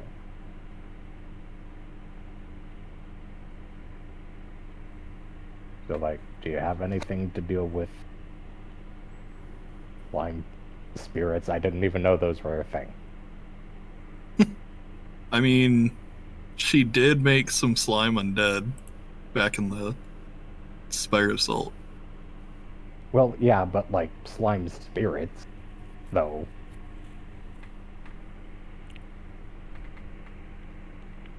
Like All those slimes go to heaven. actual slime. They are free of sin. Anyway, yeah, I guess she whips up the holy water and salt and tries both.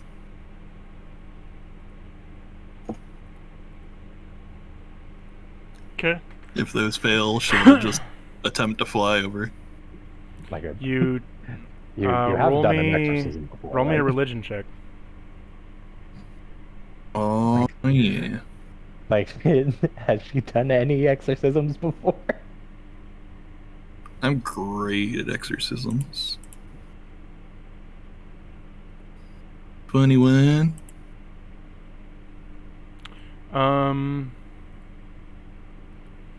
So you managed to exorcise the slime, and upon doing so, you just kind of toss the salt and water out as you're like, fuck it. And you toss it at the wall, and you just hear the thing screaming absolutely bloody murder at Cordova as it fizzles and burns itself alive in a way.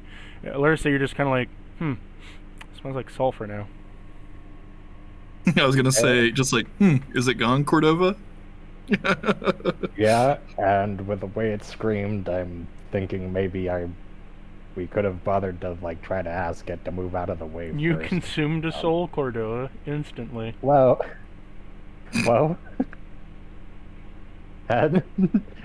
He consumed the soul, he care to is the flavor that? soul. What'd you say? Care to flavor that? Question mark. It tastes salty and As a you bit consume watery. the soul, it kind of like lifts itself as it attracts to the nearest spirit. Upon getting to you, because you've already faced death, it gets to you as your body absorbs it completely instantly, because this is soul to soul. This isn't like blood transfusion through the sword, right? So you instantly get one soul. That Your little lich powers and such, with your, you consuming souls, you have an aura about you. A little bit of a green aura that goes out, grabs and snatch it, and sucks it in like a frog tongue with a fly. that. Oh my goodness, that isn't even a feature of the sword. Cool, great. I'm just altered That's a on a feature fundamental of level you. now. That is brilliant. Cool. I was gotta pick you up and shake you alert.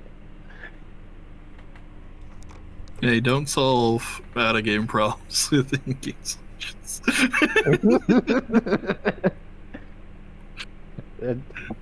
Okay, cool. I'm just great. My spirit is fundamentally changed now. That's Isn't that what you've been trying to do for a while? Hey, I've been trying to change my body, not become Mr. Soul Magnet. Oh boy. What was this research on soul magic for then? We're doing it like through the sword and Roll me an At, Arcana like- check. me? Mm-hmm. Just at regular? Yeah. Boop. And speaking of regular, just a bit of yogurt every day can I got a 9. stay regular. I'm not very Okay. good at Arcana. All you No. know is that your soul's a little bit funky right now because you just fucking slingshotted a sword into you, and you have one more soul point. Wait, what? You gotta spend the soul point right now. Oh. Okay. Alaba, go to the counter. But you don't know why you have to do that. And then fold Can in. I roll a perception for this new room? You could.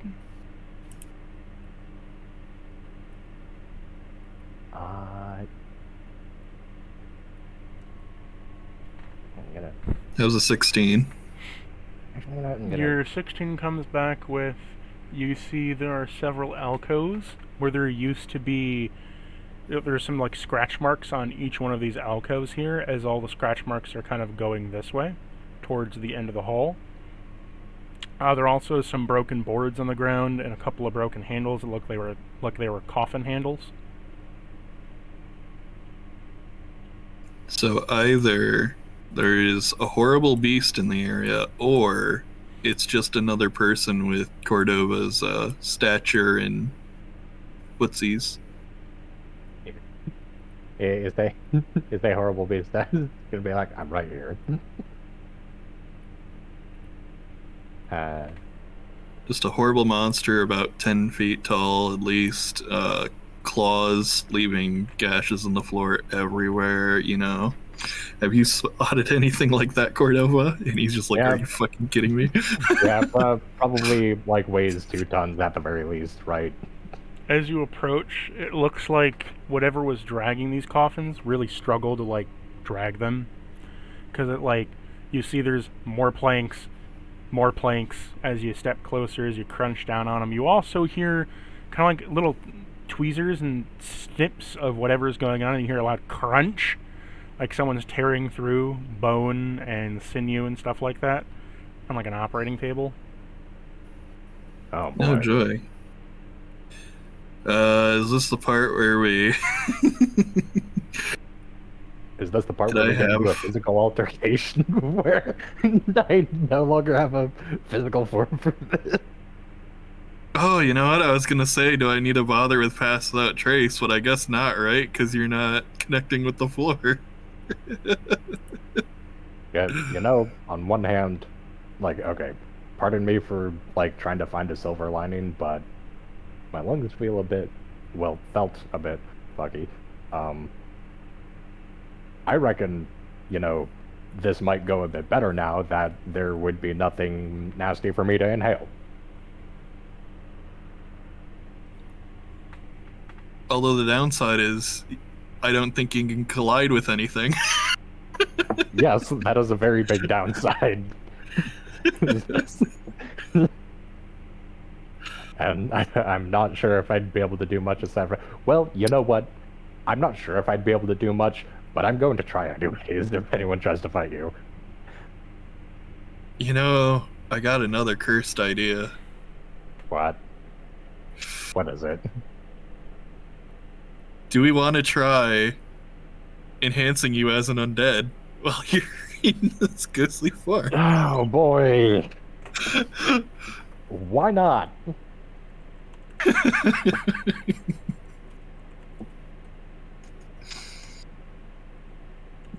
Why not? I'm already making all sorts of crazy alterations to my body. Why not try the spirit too? It's already starting to happen.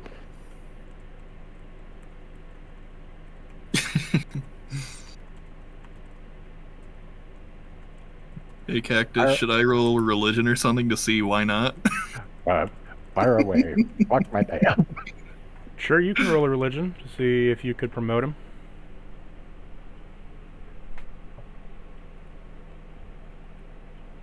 Whoop. That looks like an 18, and then a d4. 19. If you could promote him or not in this ghost form. Yeah. Or if it'd be a horrible idea. Well, how I put it. Could you? Yeah, you sure could. Is it a good idea? Well, that's a whole other story, right? Do you want to, take a moment here and do a bit of theory crafting? Really think about. I mean, we have Augury, right? Wheeler woe. Will it have good results, bad results, mixed results, or not particularly good or bad?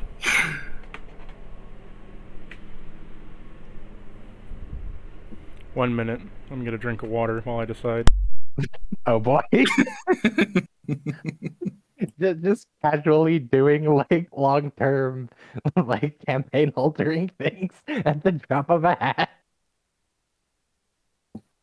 Wanda's no longer here to tell us these things are bad ideas.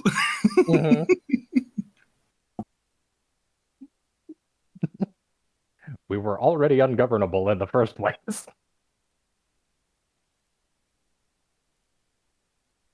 Yeah, it's just sped up now.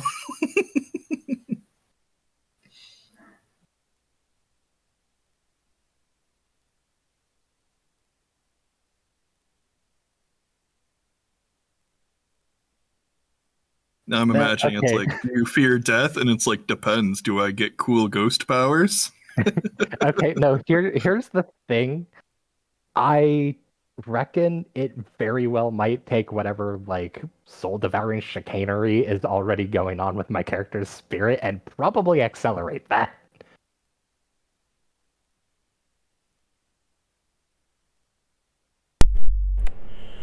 Okay. My players sometimes, man. The palpitation. It's funny how we went to the undead kingdom and everyone's like, yeah, we're gonna get out of this undead kingdom, right? And then you become the undead. Yeah, first thing we do is walk into a crypt. I was already comfy with undead shit. Literally, we entered the undead kingdom, and I was like, it feels just like home. I like how the game where I was intentionally wanting to do a monster campaign ended, and then the game where I didn't intend for a monster game to happen began. And yeah, well, to be fair, I think Cordova's been trying to become Godzilla long before that campaign even started. Yeah, to be fair, this is just a thing with me as a player. I can't help it. No, Godzilla, fine, whatever. No, I mean like monster. Like fucking monster. Okay, well, so if you were to upgrade him, 3 routes are available to you, right? And none of which you can really control, but 3 could happen. 1, you upgrade him and he gains like a little bit of spirit powers, right? With his abilities, like where he can kind of, lack for a better word, Danny Phantom himself. That would sound cool. Which would give him like a different kind of skill set almost. But it's something that would require a lot more investment, as you would need to like actually mature your ghost-like powers to be able to manifest other shit with yourself. So you would upgrade him not from like, he's like a normal spirit right now, like a projection of himself. You would upgrade him from projection to having spirit-like abilities, with the counterpoint of that being that he might turn into a reborn eventually. Now, can I interest you in a second tween? Path. The second path is that you separate his spirit from his body, and now there is a living Cordova and a dead Cordova, and you got a doppelganger situation going on. Oh boy. But if you can conjoin the two together, it's sort of like if you do it for short bursts, you're fine, but the longer periods, the soul and the mind start to dwindle, and you start getting two separate beings going on. Might lead to some schizophrenia. And similar to what Tides' blood brother thing is going on with. And then, to a whole different angle, the third worst option is that you just kill Cordova and make him into a permanent ghost.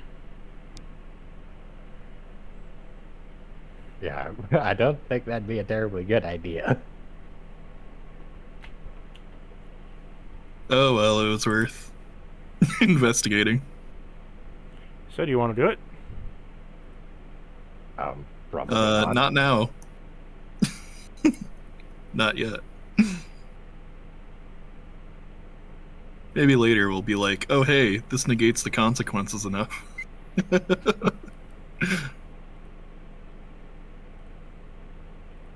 To what negates the consequences enough? We I'm don't saying know. if we just run into something later in the campaign and we're like, oh Okay. hey, remember that wacky idea we had to turn you into a super ghost?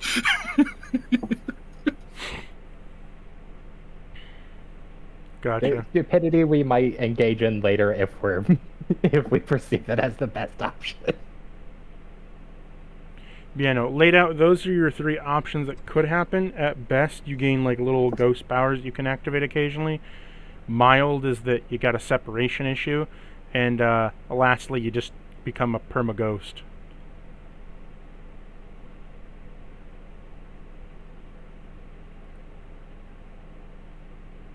Which, I would prefer not to just fly around the place as some sort of soul-eating wraith or what have you for the rest of my days. Thank you very much.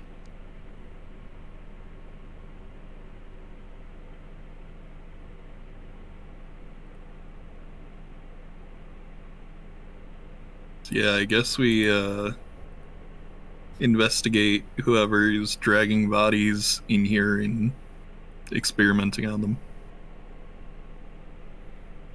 As you approach Cordova, around the corner, you can see vaguely a figure draped in a black cloak that is near like a sort of makeshift body pile / operating table, where he's cutting the skin off and tossing it into a pile, removing the bones and tossing that into a pile, removing the flesh and tossing that into a furnace, and then like just kind of like separating them into piles. I mean, What not the too hell weird. are you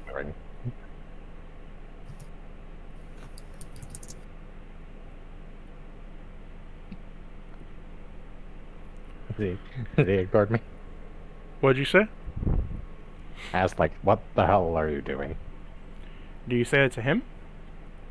Yeah. Are you close enough to him to say that? I mean, it's like 15, 20 feet away, right? Or 5, 10. Yeah, 40.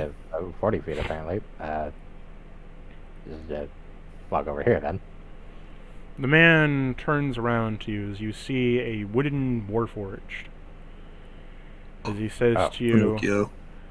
"Oh, Frankenstein. well, hello there, my dearest.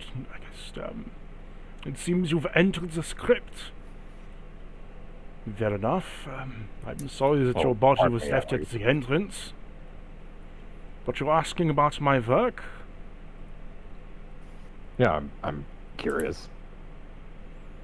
Well, as to a soul, I would ask, why have you ventured so deeply into the crypts without your body? Aren't you scared of the separation? See, I have a friend who should be able to, tell me if anything's happening with, my body. Oh, very well, I guess. Also, it's, how to put this? It's pretty sturdy. I think I can stay Well, unattended you for a do bit. look like a stocky bird. It is simultaneously surprising and maybe just a little disheartening that apparently my spirit looks like this. But that, I guess, how else was it supposed to work? Well, I am Gortus. I'm Dr. Gortus, is what you may call me. Well, Oh, Doctor, well, actually, the first name is not supposed to be last. Dr. Vinland. well, Doctor, nice to make your acquaintance. I'm Cordova, Vaz Forsuga, and I have a friend. Hey, Alars. He doesn't seem terribly keen on stabbing or anything. You thought I was going to stab you? Right? No, I'm usually the one who just takes point in case anyone does, Sometimes we don't get the most welcome. Well, I can understand that. This is a crypt of death after all, and many things don't survive here very long. It was monsters and such on the northern side of the dungeon.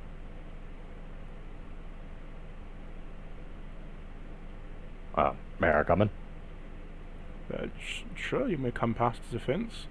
He walks up and unlatches the fence and walks back. This is my humble little area. Do make yourself at home. Lursa is inspecting his work. So, what exactly would you say your trait is? I can't say I'm particularly familiar. My trade is in the research of the body.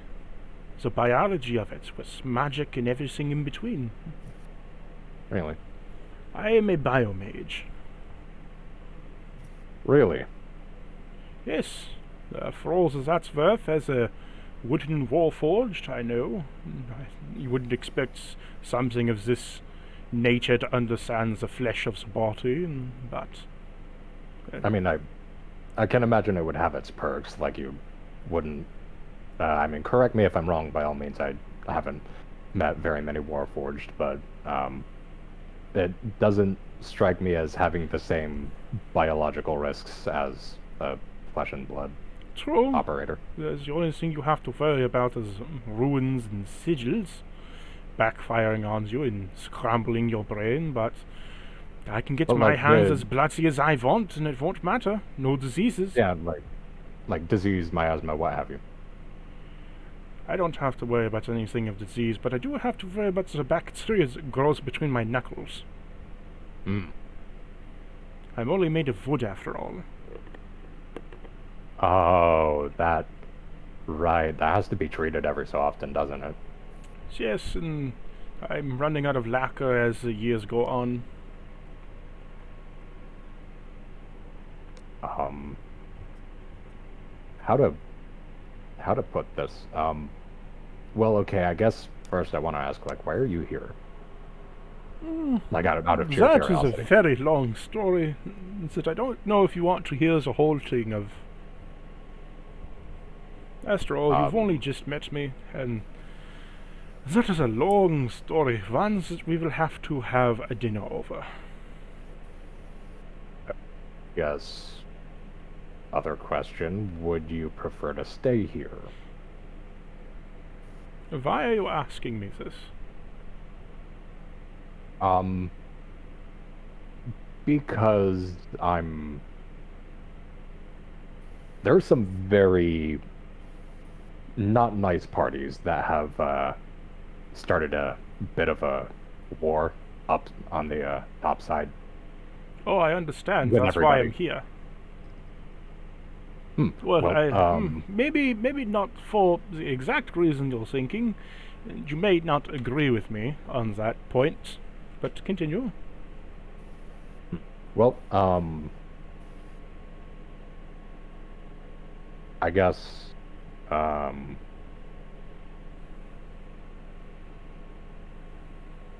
actually, just so I'm not about to ask a very stupid question, would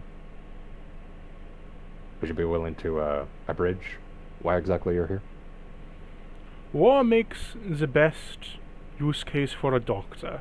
The most injuries, the dead, unique corpses, unique styles of warfare, unique abominations and creatures, especially within this region. That makes for the perfect study of a biomage. I get to analyze the magic, I get to analyze the warfare, and get to analyze the horrible things they do to each other. Peacetime offers war crimes, but war offers no restrictions. Oh, I was gonna say peace crimes. Crimes against peace, yeah. Yeah, so, we're on the side that's, fighting against Nosh, which is, to be fair, a pretty wide net. My end goal, Who is however, Nosh? I've been in this place for a good number of years. It's been far too long. I remember something of a dark kingdom. There was some war with some northern kingdom, and I don't remember much of it.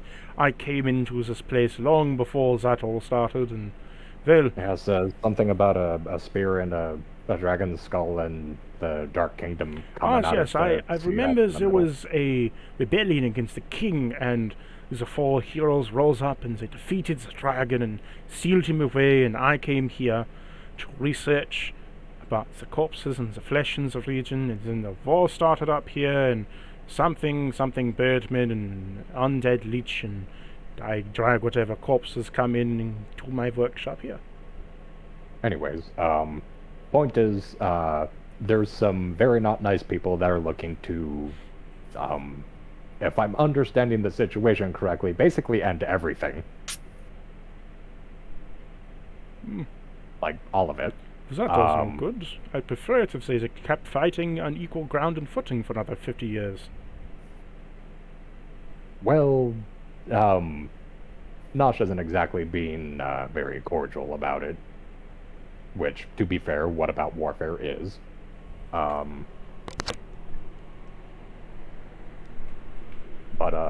we're trying to fight back. And,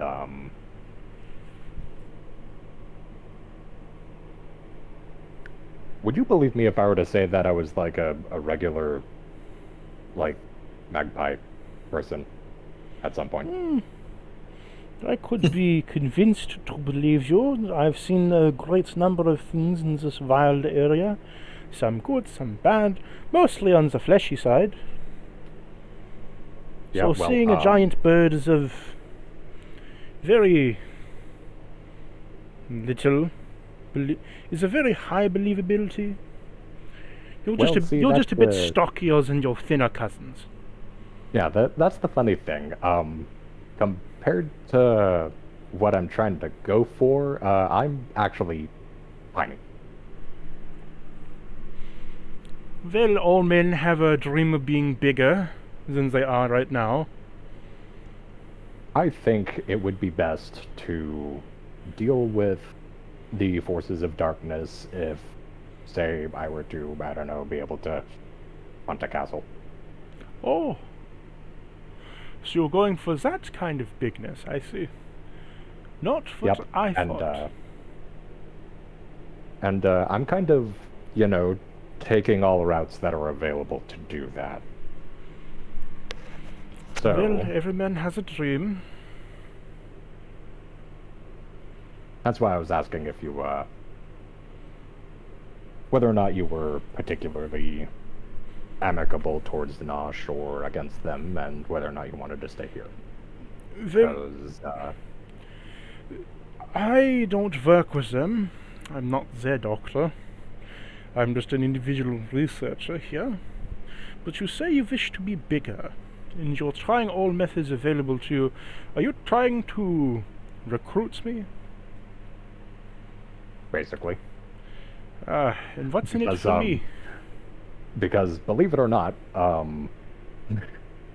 I was told that the that such procedures being performed on oneself typically result in a very high lethality rate, you know? Oh, most certainly do. Most try to do it with a doctor who wasn't actually, well versed in it. The magic rebounds, consumes the body, starts a parasite, or that something awful happens, they turn into a little bit of a flesh sack, and multiple deadly things happen to you. Or, they just forget the painkillers. Or they just don't work. Either way, you are correct. That, Anyways, yes, I'm trying to recruit you. but what's in it for me? Well, for one, if we succeed, then, you're a warforged, you would have the guarantee of time to continue your study. But in the shorter term, actually, I wanted to work something out with you, if you're willing to. Oh, what contract are you wanting to work out here? Oh, a contract. Well, I'm assuming that's what you're wanting to do.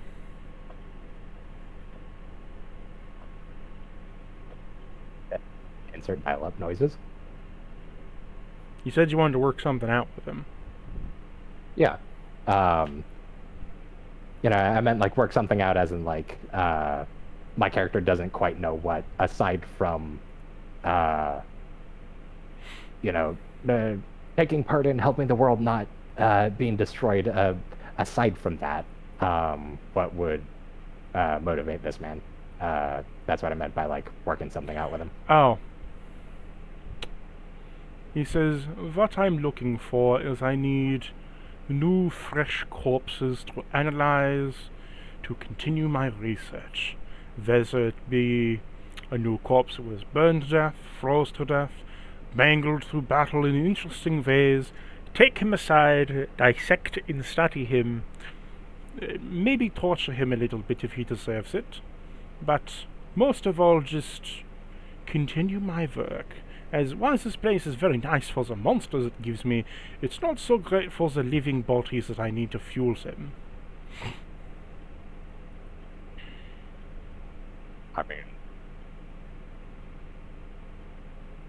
We're kind of going around the continent. That could be appealing. However, you would strike me as the fellows that will be putting yourself in active danger a lot. And That killing things until they're dead. That mostly Or does not alive. strike a doctor as a high survivability chance.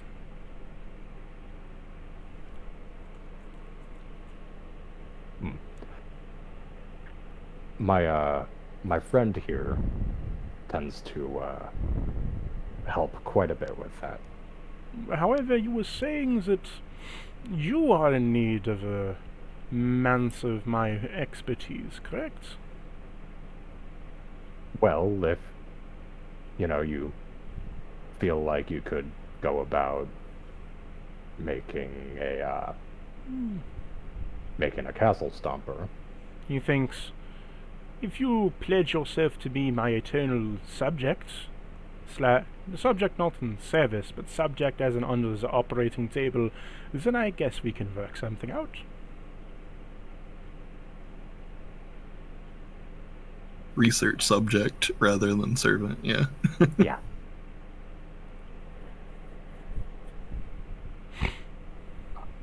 But you beat me to the punch, Cordova. I was literally about to interject before. Just like, I think I can help you keep away from death. Yeah.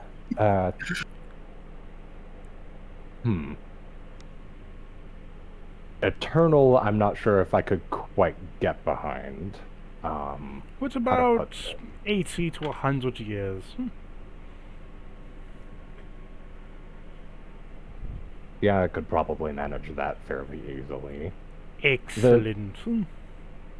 Yeah, the major stipulation is, I've how to put this? I've consumed a non-zero amount of souls at this point, and Oh, I do that's not intend an on issue. dying at some point. You're fine. I can study your physiology just fine with that.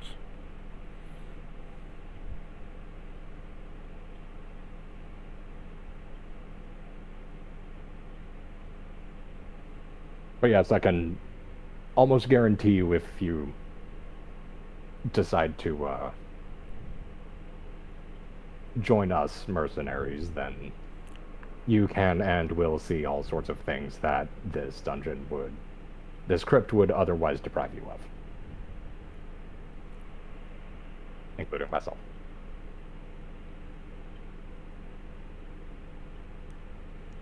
Well, you drive a hard bargain.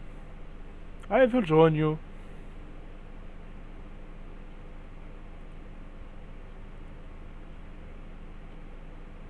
Right. Well, I don't necessarily expect you to start, like, following us around, like, right this instant. I take it you have a thing or 5 dozen you need to pack up. Oh, not really. I am perfectly fine. He just walks over, grabs his doctor's bag, and walks back. Okay, I'm ready to go. Okie dokie.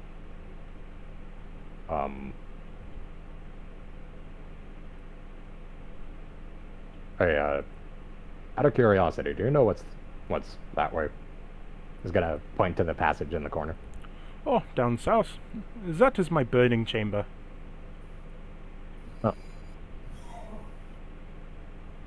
Alerce is wondering if perhaps we shouldn't gather up the piles of biological matter and toss it into the burning chamber so that we don't leave behind like a horrific disease in what is a tomb people are apparently still using often enough. He gets a fresh supply of bodies to inspect every now and then. Right. See, my companion here does follow a god of death, and Oh, that's fine. But it seems that you're still in your spectral form. Might I return you to your normal body?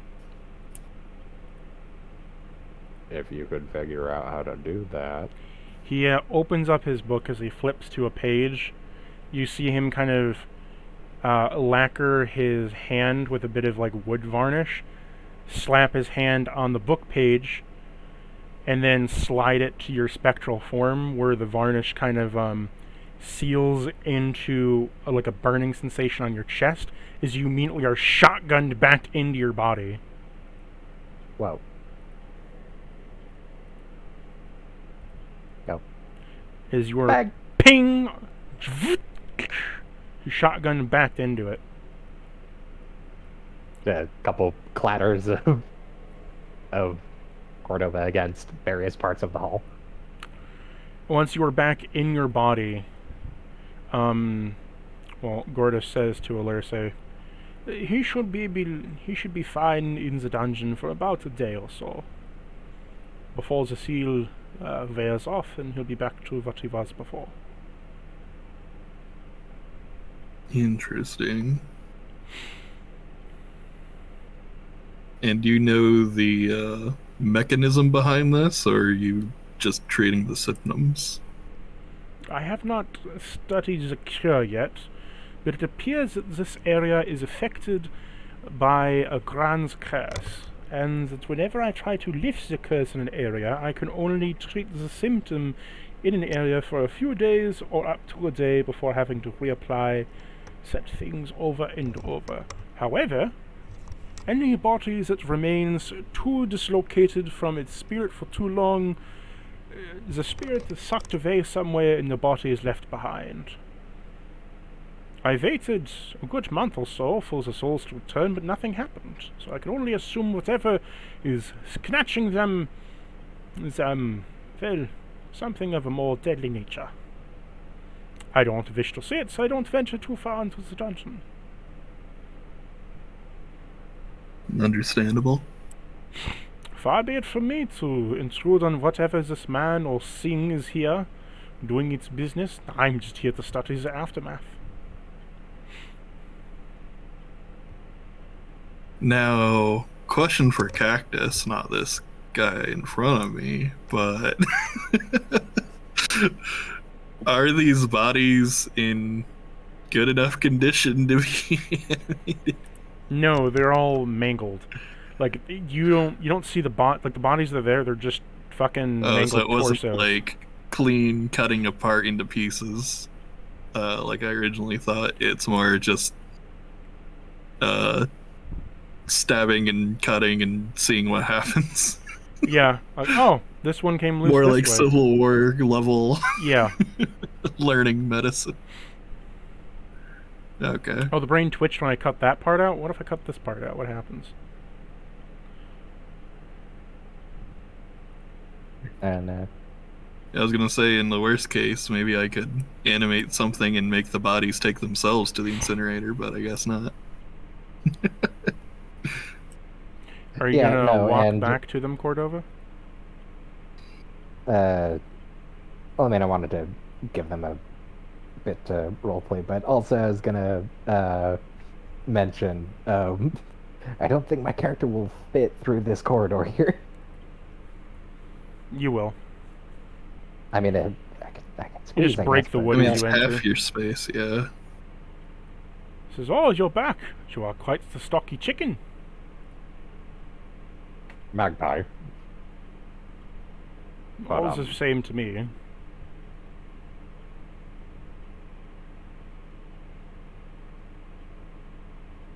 Man, I have met a few biologists who will split hairs over anything and everything.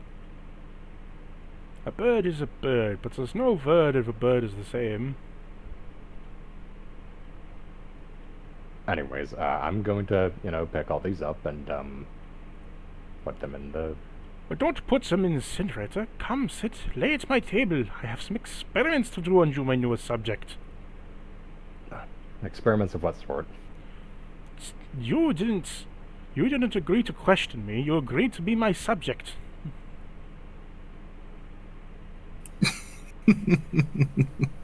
Yes, but there's a difference between subject and mannequin. And believe I'm it or not one of making those you don't. into a mannequin. I have to let you live.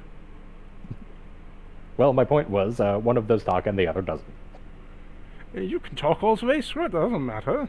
You agreed to let me experiment. I need to experiment. And live subject is a new and rare thing. Okay, fine, do it. And it says, lay there on the table. Very nice. Do you need any aesthetic before I do the slicing? Skip on the anesthetic, and I will pick you up and shake you. What'd you say? I said skip on the anesthetic, and I will pick you up and shake you. Okay. 1 minute. Where did I put the anesthetic? Then he opens up a liquor My cabinet. Cordova here is very fragile, and she's like holding his hand. He says, And open your beak.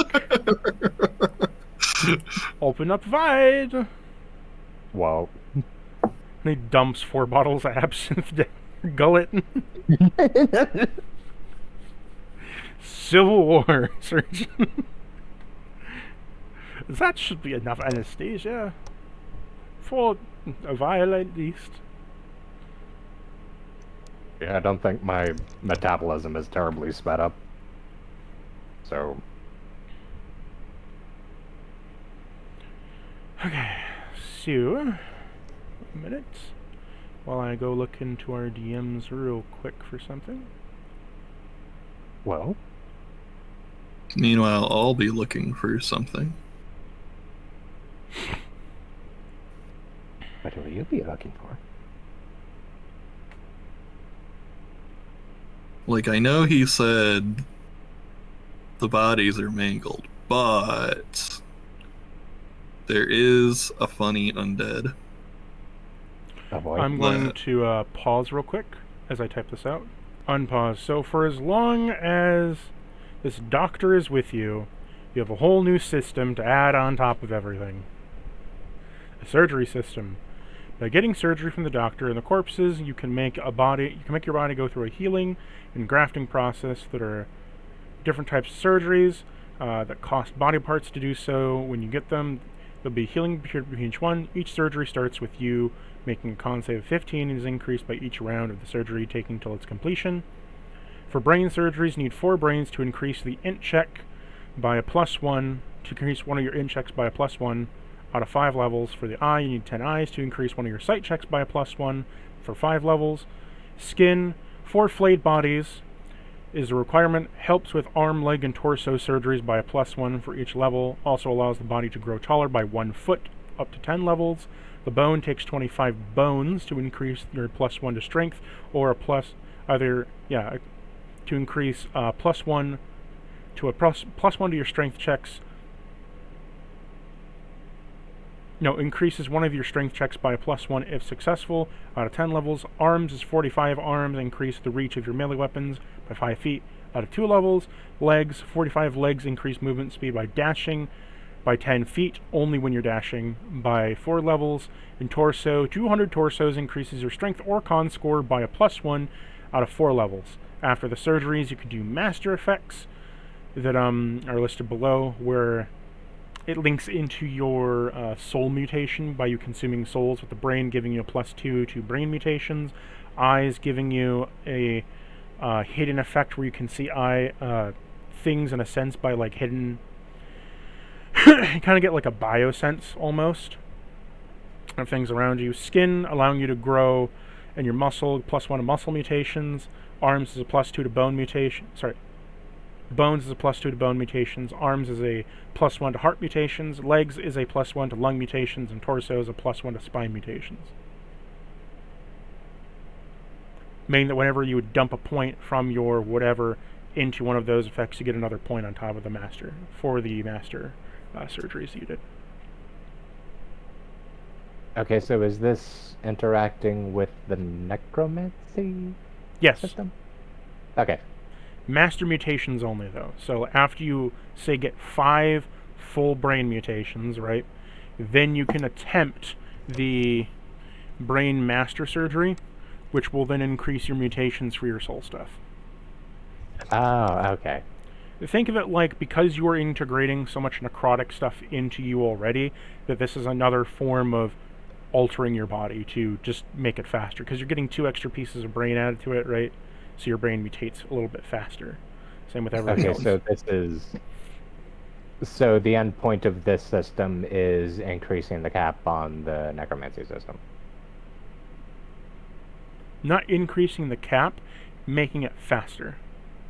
Okay. Because for you, you have to consume 10 souls to like level up brain once, right? Mm-hmm.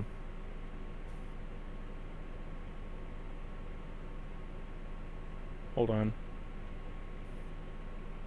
I will donate my 4 femurs and my 2 merfolk bodies back on the ship.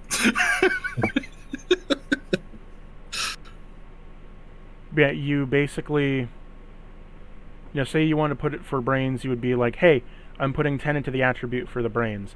Okay, I have 1 point now that will go then to, the body section of brains.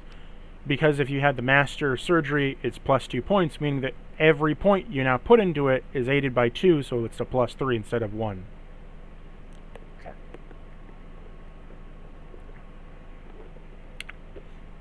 It's to make it faster, but to add its own progression system with it. Okay.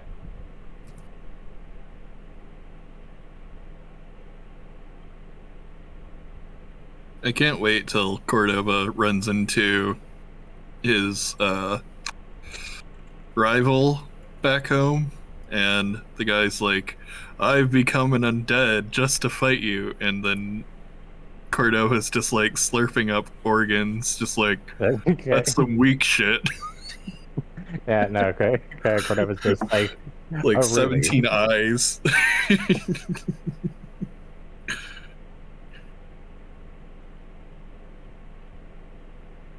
You were saying? Yeah, Cordova's like, oh, really? Well, about that.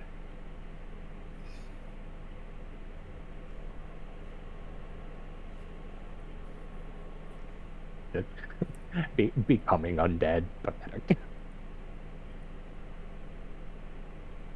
It's like, couldn't be me. So that is your new companion with the new system that you have here. He wants to put you on the operating table to start one surgery. What surgery do you want to attempt? Oh boy. I also put it into your Cordova equipment and shit. Yeah, the forwarded message. Yeah. Suppose I should make a tracker for this. Look at you having all the systems, aren't you? Another mechanic to layer it on. Yay. Says the DM. I like mechanics. Oh, you do now, do you? I was hoping this one would be like, just, like check in with the biomancer every so often and get a booster, whatever.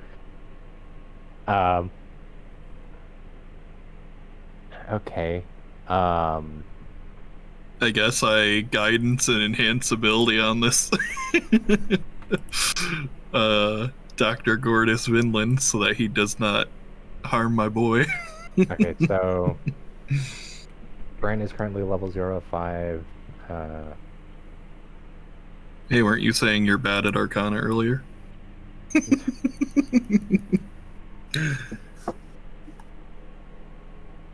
Eyes is 05.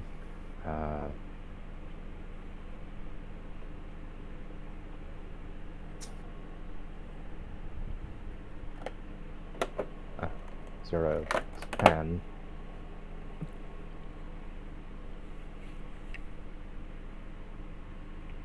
So 010.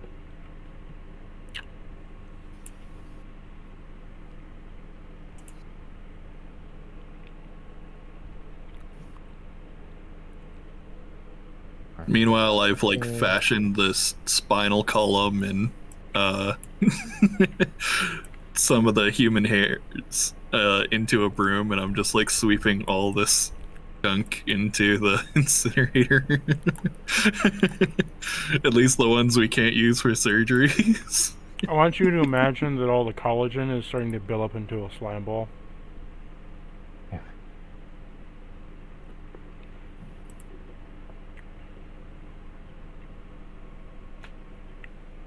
I mean, my other idea was I fashion a sack out of human skin and just gather it all You think together. These are human?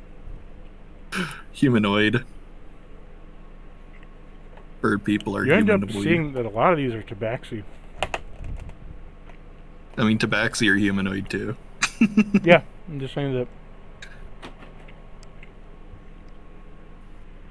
Okay, so Heavens, tabaxis. 1 point.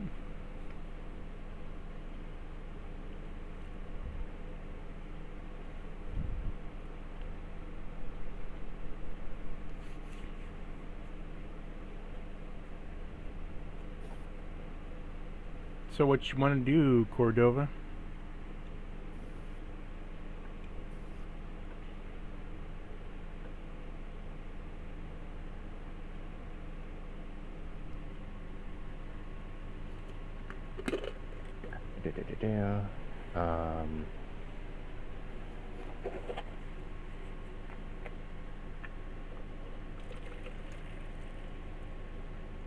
Hold on a sec. How does Alirse feel about him getting on the operating table of a strange man you met in a crypt?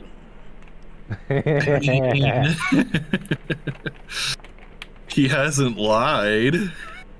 And Cordova's kind of been pretty laissez-faire with these kinds of things before. And Okay.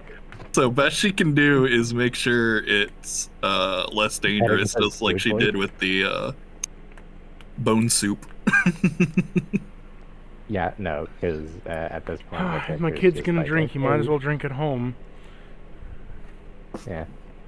At this point, it's just, you know what, sure. Oh god, now I'm imagining... No, go ahead and finish. Like, in for a penny, in for a pound. Just fuck my day up, why don't you? Yeah, I was about to say, make him smoke the whole pack of surgeries.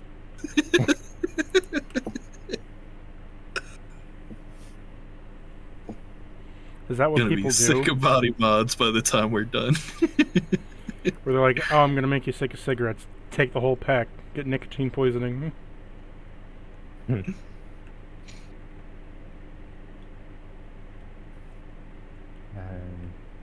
Or get you addicted, either way. Yeah, it's like, good news, it tastes bad, so they don't want to do it. Bad news, they're addicted, so they have to do it. Has failed successfully. I mean,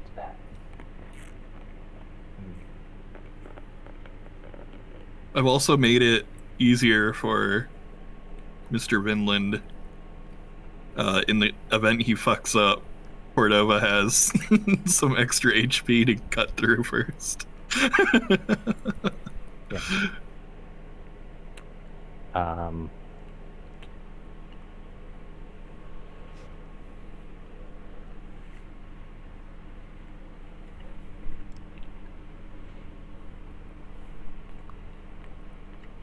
While you're deciding, Yeah. Vinland's gonna get ready for his procedure.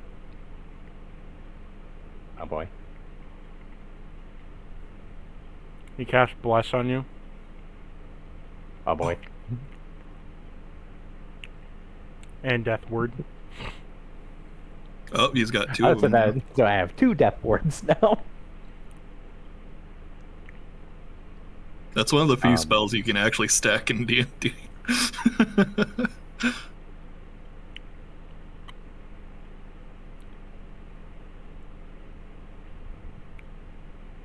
Okay, see, I'm trying to map out against the,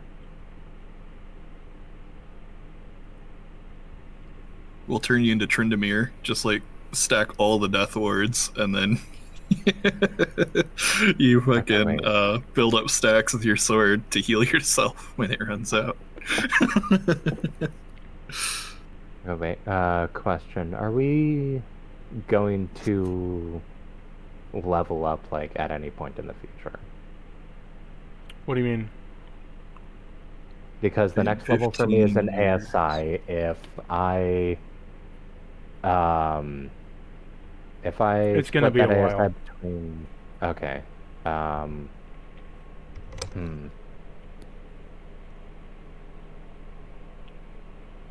think the last time we leveled up was like the first siege, not the second. It was a while ago.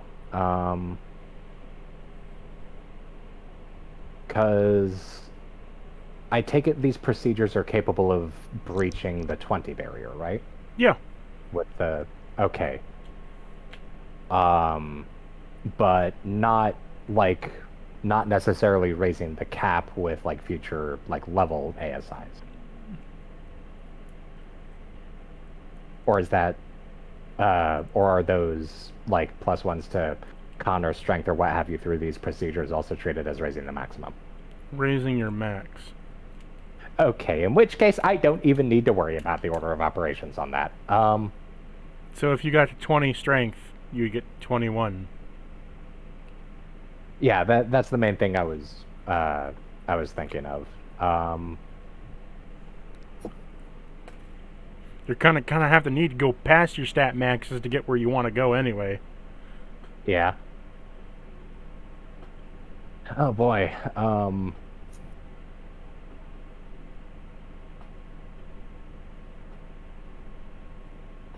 Okay, so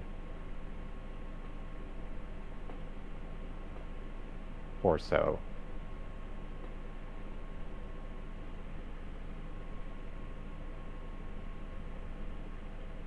Yeah, torso. Do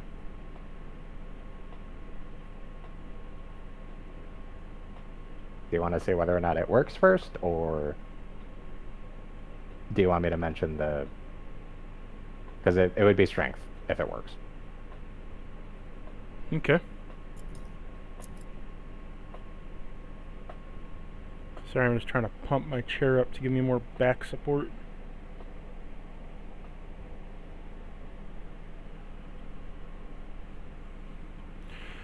Okay.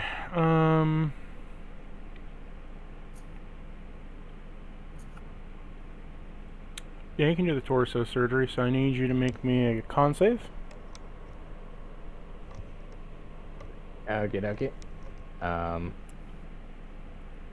Anything to give advantage or disadvantage? No. You're starting out with a flat con save. Wabba wabba. And then it's plus. Was it? Okay, I was gonna say, didn't he have bless for that? That was more so No. for later stuff, but yeah. 28. Okay, so you pass the first con save. Upon doing so, he slices open your body, cutting all the skin and kind of like separating it, kind of like a draped skin of feathers. Alirse, do you watch?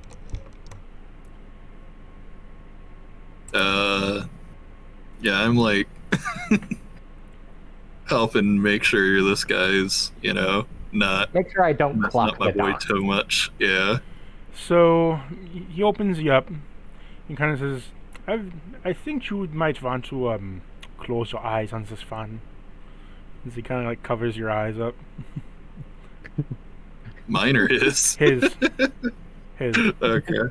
it's just Falcon Hood. Whoa, it's nighttime now. He drapes a towel over you, made of skin, and fur. A lot of the fur is different. You notice it's a lot of tabaxi fur. Some of it's polka dot, some of it's striped. It's very mismatched. So, as he's doing all this, right, I need to roll for him.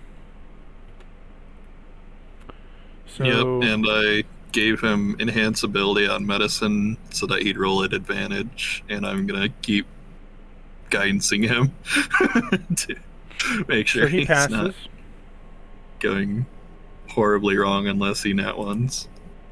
I need you to make me another con save. I got Bane Bomb. And wabba wabba. Okay, so your con save comes back 26. successful. So Yep. upon you getting your skin is cut open, you're starting the surgery now, things are getting a bit more intense. He's kind of like taking the other torsos and propping you up by kind of like getting their bone structure aligned with yours, and he's basically grafting bones in with yours to expand it, putting extra skin around the area, making you more stocky, more bulky, stitching in more muscle where there's needed. And you see him having like a lacquered hand with like wood lacquer as he kind of like draws and carves sigils with his hand in the air, which then impresses magic into you, as well as him, cutting, inserting, and then you can see with a modified mending spell that he is mending your bones and tissue together, using the lacquer to treat as an object to sort of make a temporary graft. Oh wait, you mean Alerce's seeing this? Because I got my eyes shut. Yeah, Lurse is saying this, where he's using the lacquer of the wood lacquer as well as any other kind of like liquid of like tar or whatever to act as a binding agent to temporarily graft the bone together, and then using healing magic to like accelerate the process as it casts regenerate on you a few times, like every so often.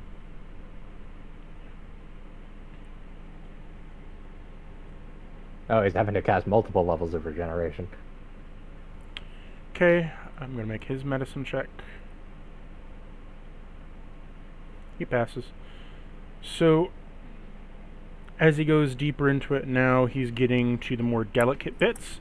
Roll me another con save. Bobble bobble. And boop. 22. Okay.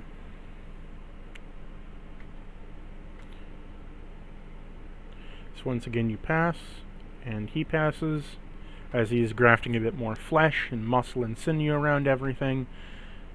And then we get to the dangerous part, as the checks are now increased by 4.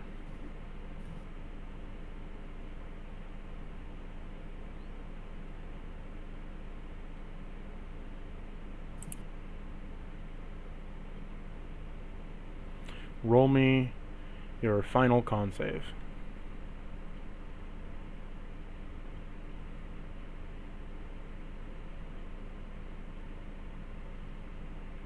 $21. Not quite enough. Oof. Shall I, Indomitable? yeah. I'd Shall I recommend it. Okie dokie.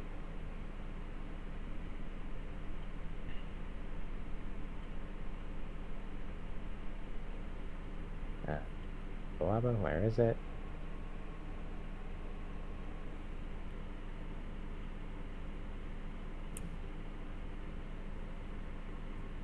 What's your modifier for con? Currently +3. Okay. So yeah, you did roll pretty well. I rolled a 12. Okay, so Indomitable, boop. That's a nat 1. Wah.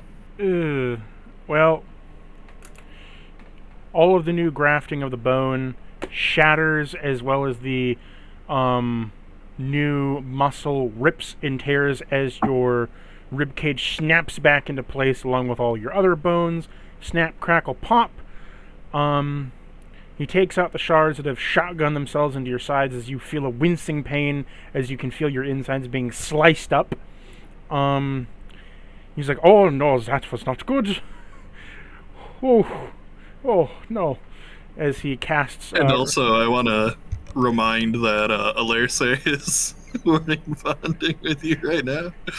So she took half of that for you. So you take 62 damage. Alerce. That's the 62. That was your half.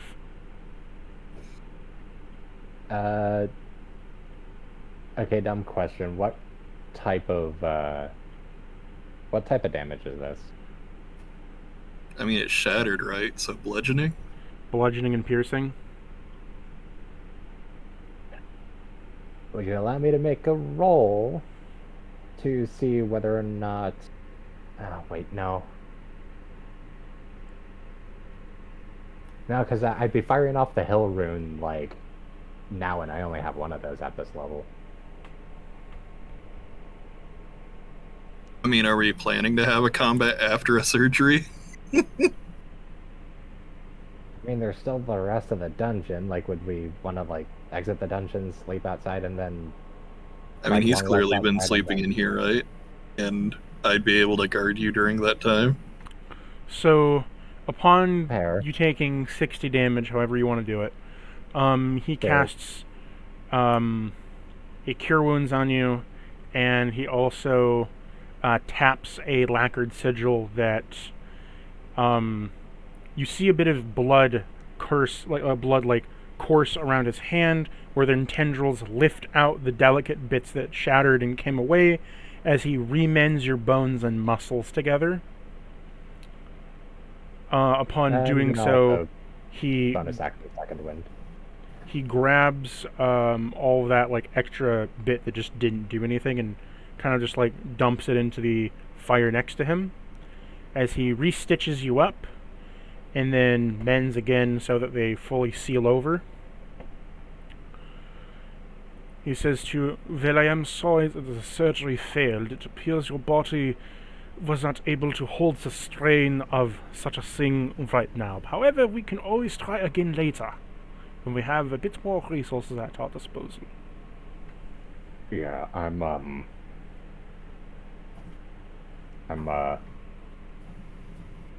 been taking up herbalism, like apothecary, potioneering, you know. I've been doing my best to try and I don't know, like toughen myself up. Oh, whoops, With, that's wrong. like toughen myself up with like getting used to drinking potions and alteration and stuff. I'll keep on that and see whether or not that helps any.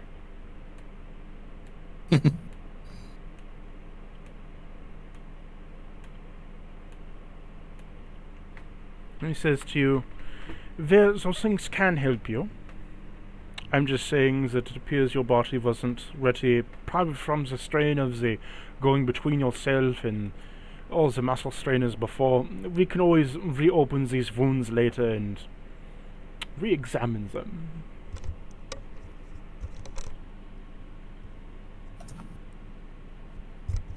So your body will need at least a week to heal from this surgery attempt. Mm-hmm. But in the next week in game, then you can, Try again.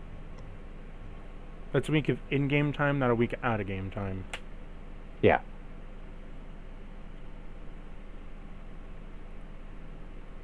So 7 days in game. Yep.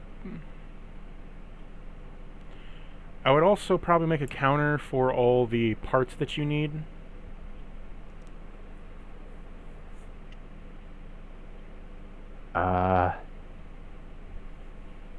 Some of the stuff needs a lot of stuff. Okay. Time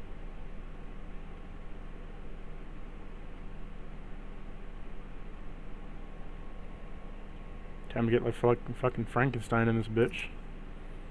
Congratulations, there's your Halloween update.